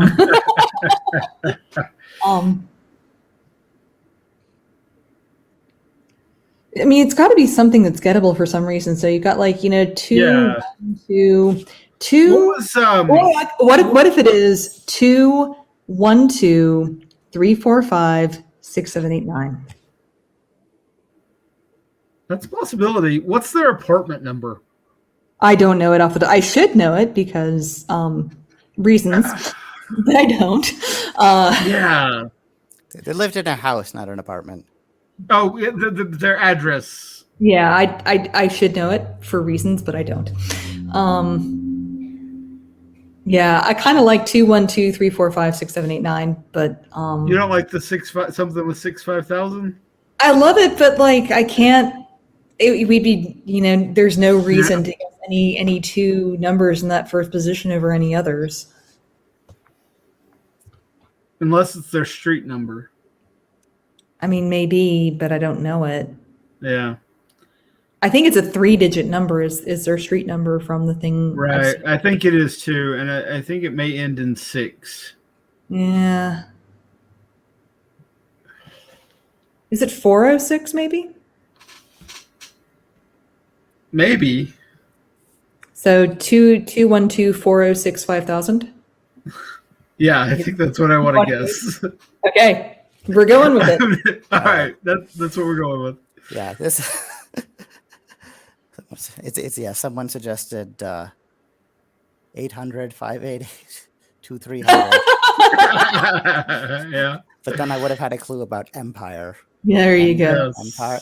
So what was the first? This I think this is maybe my favorite question in the whole set, and one that was a lot of fun for the playtesters.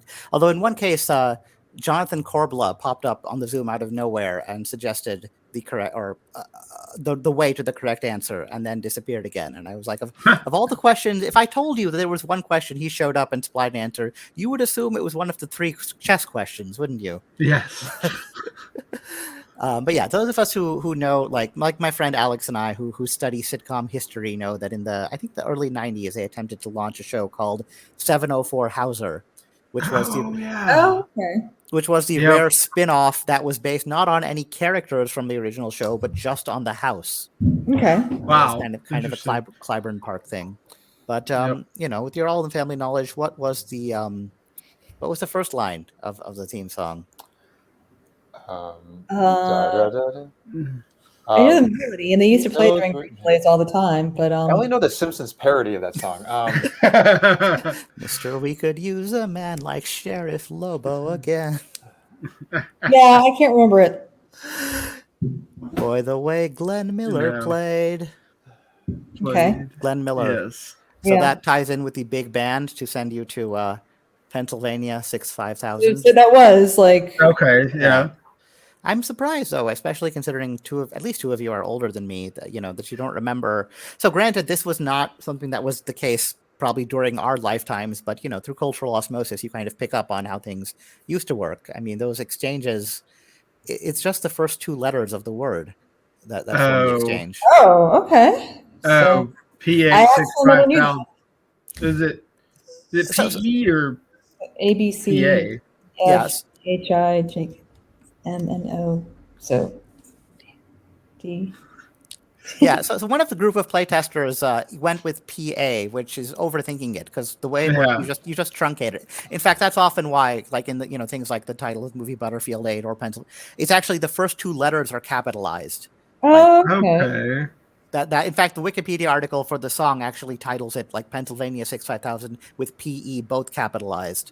Oh, okay. Which is another way of knowing that. Yeah, it's the PE. So actually, very early on. 108 it landed on 212-736-5000. Yep.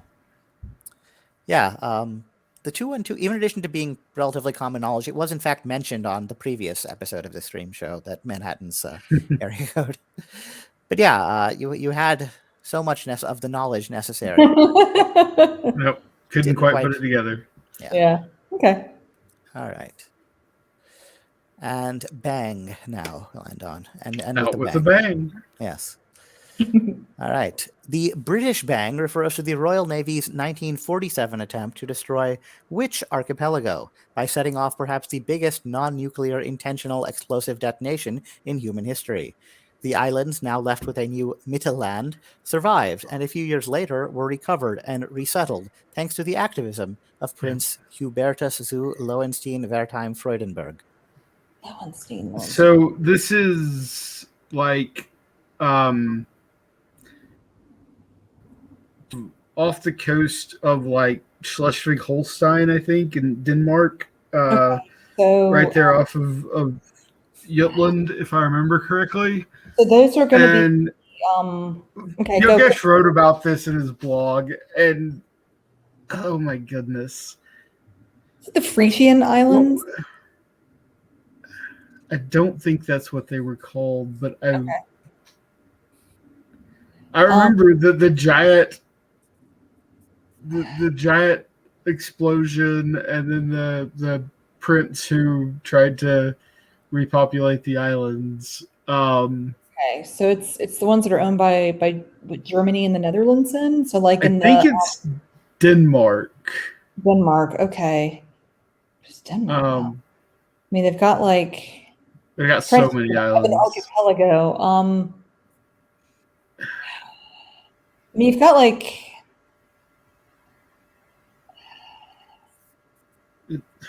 It's not the Åland Islands. It's not. Oh my goodness, I really should know this. Other than the Frisian Islands and the islands in the Wadden Sea, I'm not sure. Yeah, I don't think there's a lot of. Yeah, the Ålands are over by Finland. So if Right. you think of it as by Denmark, then it's definitely not right. Right. And I think this is just like 2 or 3 islands. I don't think it's a big archipelago. Because it would take. I mean, yeah, it obviously was a big explosion. Mittelland. So it makes it sound like they're like now donuts. What are these pictures? We think any possibility here? Is this just? Yeah, they're just, so I'll just tell you. Yeah, like the lower left is, I guess, a late in life picture of Prince Hubert. So apparently, before this post World War II activism, like before World War II, his big cause was he toured the U.S. to speak out against Hitler and try and warn people that this crazy guy in Germany is going to be trouble.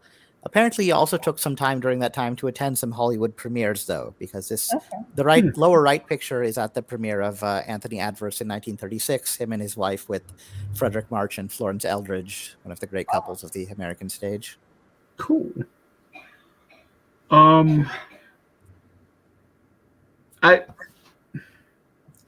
Mittelland, I guess, looks German, but I don't think there'd be a lot. Very possibly Dutch. Yeah, I don't think I was gonna say I don't think there'd be a lot of difference between that and Dutch. Yeah. The Frisian Islands are about the only thing I can think of that makes sense. The geography you're talking about. I think it's a bigger archipelago than what you're talking about, but like includes like Texel and I forget the names of the other islands off the top of my head, but like I don't think it goes as far east as Usedom, but you want to just go with the Frisian Islands? Yeah, let's do that. Okay. All right. Yeah. So blah notes, Mr. Yogesh should get you to come on this show at some point. Yes, you are absolutely welcome. I didn't realize that to one AU away. AU away. The AU. Yeah. Oh, I see now. So this possession basically, was traded historically back and forth between Denmark and Schleswig-Holstein. But during the Napoleonic Wars, the British took control of it. In 1890, they traded it to Germany for Zanzibar, which is something you could apparently do in those days. The British basically took it as a war prize after World War II and used it as a after evacuating all the people, used it as a bombing range until eventually they just tried to blow it up entirely. Wikipedia just has one sentence. It's like, they thought it was they didn't want it to be used strategically by others, and I'm like, that's a little bit of an extreme reaction, isn't it? Yeah, a little bit. And I kind of feel like it kind of reminds me of in a pub quiz. There was a question about Journey to the Center of the Earth, and one of my female teammates was like, "Why did they want to go to the center of the Earth?" And I was like, "I think only a woman would ask that question." Similarly, with regard to why would you want to blow up an entire island, I think it may just have something to do with that. Because you can is yeah. Because you just want to see what would happen if you set off the biggest explosion in human history. I think it's a question that answers itself then. Yeah, I think so. I think so. But yes, as Noodles in the Andrew was the one to point out the answer. That's it. Oh, okay, yeah, they are German, aren't they? Yeah, Noodles in the Face then says they go Helgoland bite.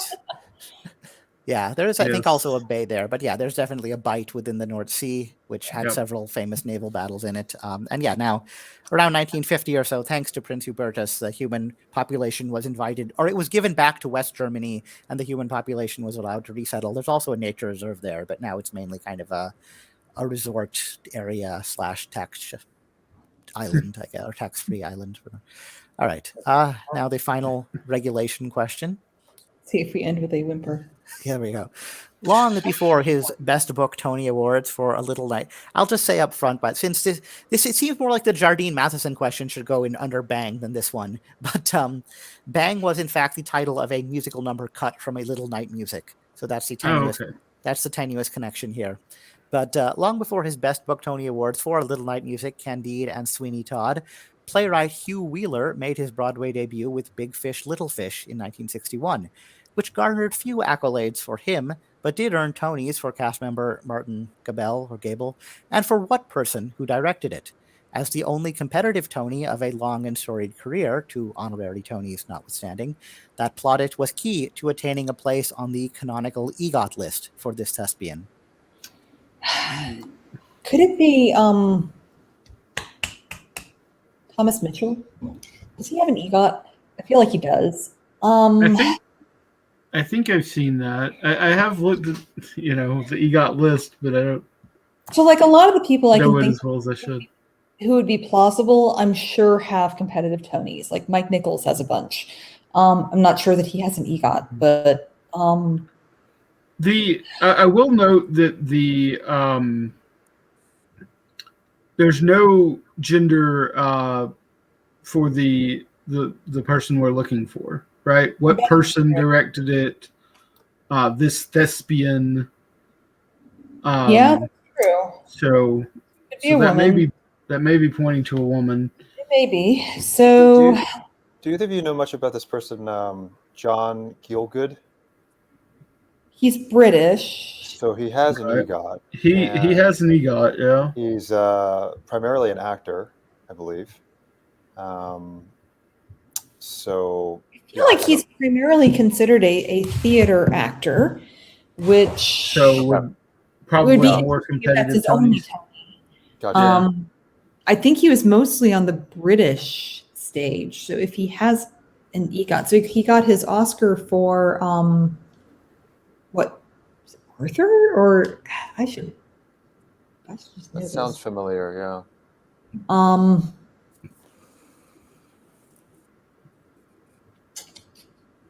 61. I mean, he did have a really long career, so 61 might work. I mean, and thinking about what I said. Yeah, I would be surprised to see a woman winning a Best Director Tony in 1961. I think. Mm-hmm. Yeah. So maybe that's a red herring. So Helen Hayes was the first woman with an EGOT. I think she got it earlier than that. I think Rita Moreno has an EGOT, but I can't that she wouldn't have gotten one as a performer. She was. Although it does sound like it might be surprising that this person didn't have another competitive Tony. Yeah. Other long women, and storied career with 2 honorary Tonys. Maybe that points to Gielgud too. Does Liza Minnelli have an EGOT? I think so. If you include one of the honorary ones. Okay. In that case, that's not her then, because canonical. Yeah. I mean, Richard Rogers has one, but it would have been for composition. Right.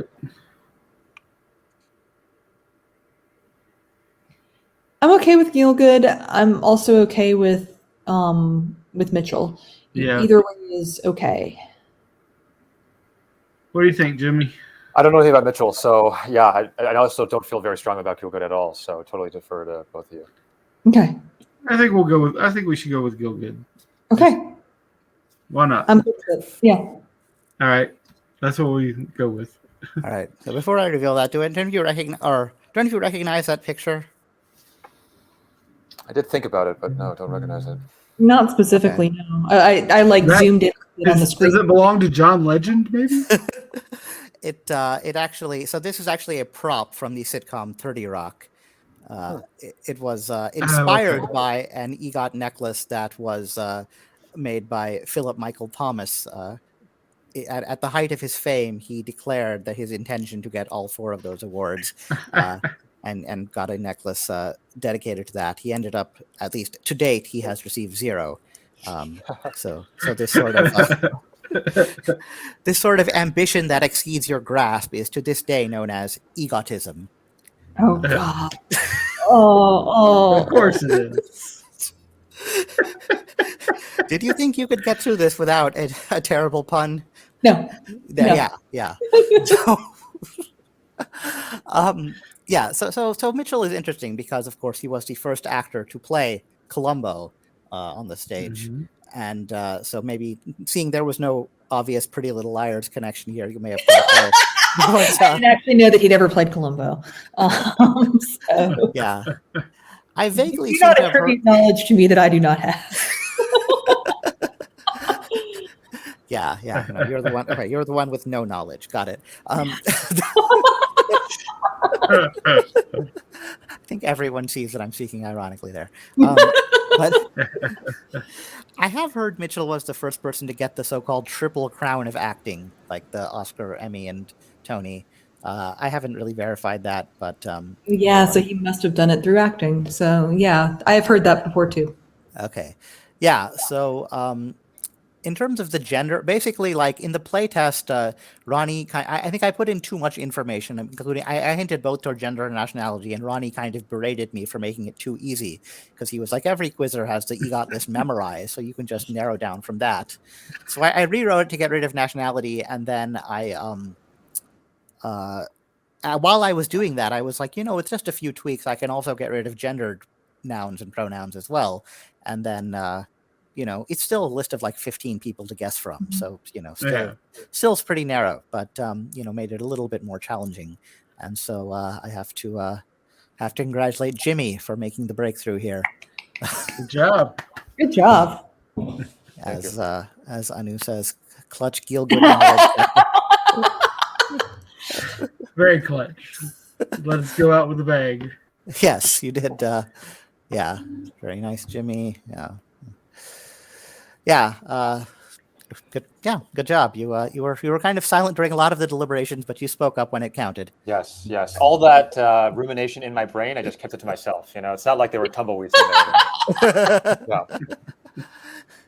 All right. So to determine which order you give your final statements, let's just do one more. Since this is the last of these streams I'll do, probably the last I'll do for a while.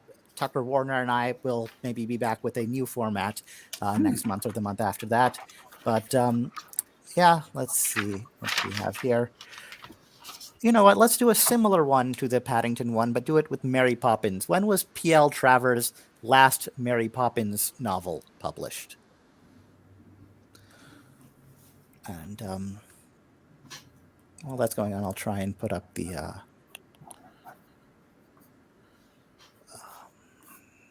no, that's not the one I wanted. Okay. This slide. Okay, yeah, I'll put up that slide so people know how to give support. All right, and all right, hold up your thing. 1970, 1981, and what's that, Dargan? 79. 79. Okay, so let's rearrange. What was your answer, Jimmy? Again? 1970. Okay, yeah. So, yeah, her last new Mary Poppins novel or collection was published in 1988. A good 54 years after the first one.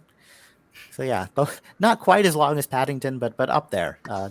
Pretty lengthy. All right. So, Victoria, do you want to go first or last in your giving your statements? Oh, first is fine. All right. First is fine. So thank you for having me. And thank y'all for playing with me. And thank y'all for coming and watching. Happy Halloween. I always, plug Partners in Health whenever I have a chance. So Partners in Health, PIH.org, they do great work. All right. Dargan. Thank you very much for writing the questions and having us on. I enjoyed it greatly. I will be a little more self-serving in my plug. I probably am not going to write them for 50 years, but I have written a couple of novels, The Legend of Colgan Toomey and Old Soldiers Never Die, so folks can check them out. All right. Jimmy? Yeah, thank you so much, Yogesh, for having us on. This was a lot of fun. I think very unique set of questions. Really appreciate the opportunity. And yeah, thanks for all you do for the quizzing community broadly as well. And yeah, Victoria, Dargan, great to play with you all. Rare opportunity to do that. And yeah, thanks everybody for tuned in as well. This was a lot of fun. All right. Yeah, excited to see what you and T. Warner will cook up. I don't actually know what that is. It's a Twitch emote of some kind. I'm very new to this whole Twitch thing, so I don't. In case it wasn't clear from my technology snafus and other things, but let's see. We need to get you 27 more followers so you can get affiliate, and I can toss you a sub. That sounds like it would be great. If I don't quite know what any of those words mean, but sounds good. He's saying goodbye. Okay, I guess that's maybe a sloth. I guess it's just a goodbye. This was a lot of fun. Looking forward to the next iteration of this. Congrats to Jimmy, Victoria, and Dargan on a great showing. Such hard questions. Yeah, absolutely. They were hard. One set of playtesters got only 2 of 18 correct. And those were, good quizzers, And so, yeah, these were meant to be hard. They were hard. And the fact that you got as many as you did is absolutely great. It's stunning. Yeah. Good teamwork. Good teamwork. Absolutely. Yes. Yeah.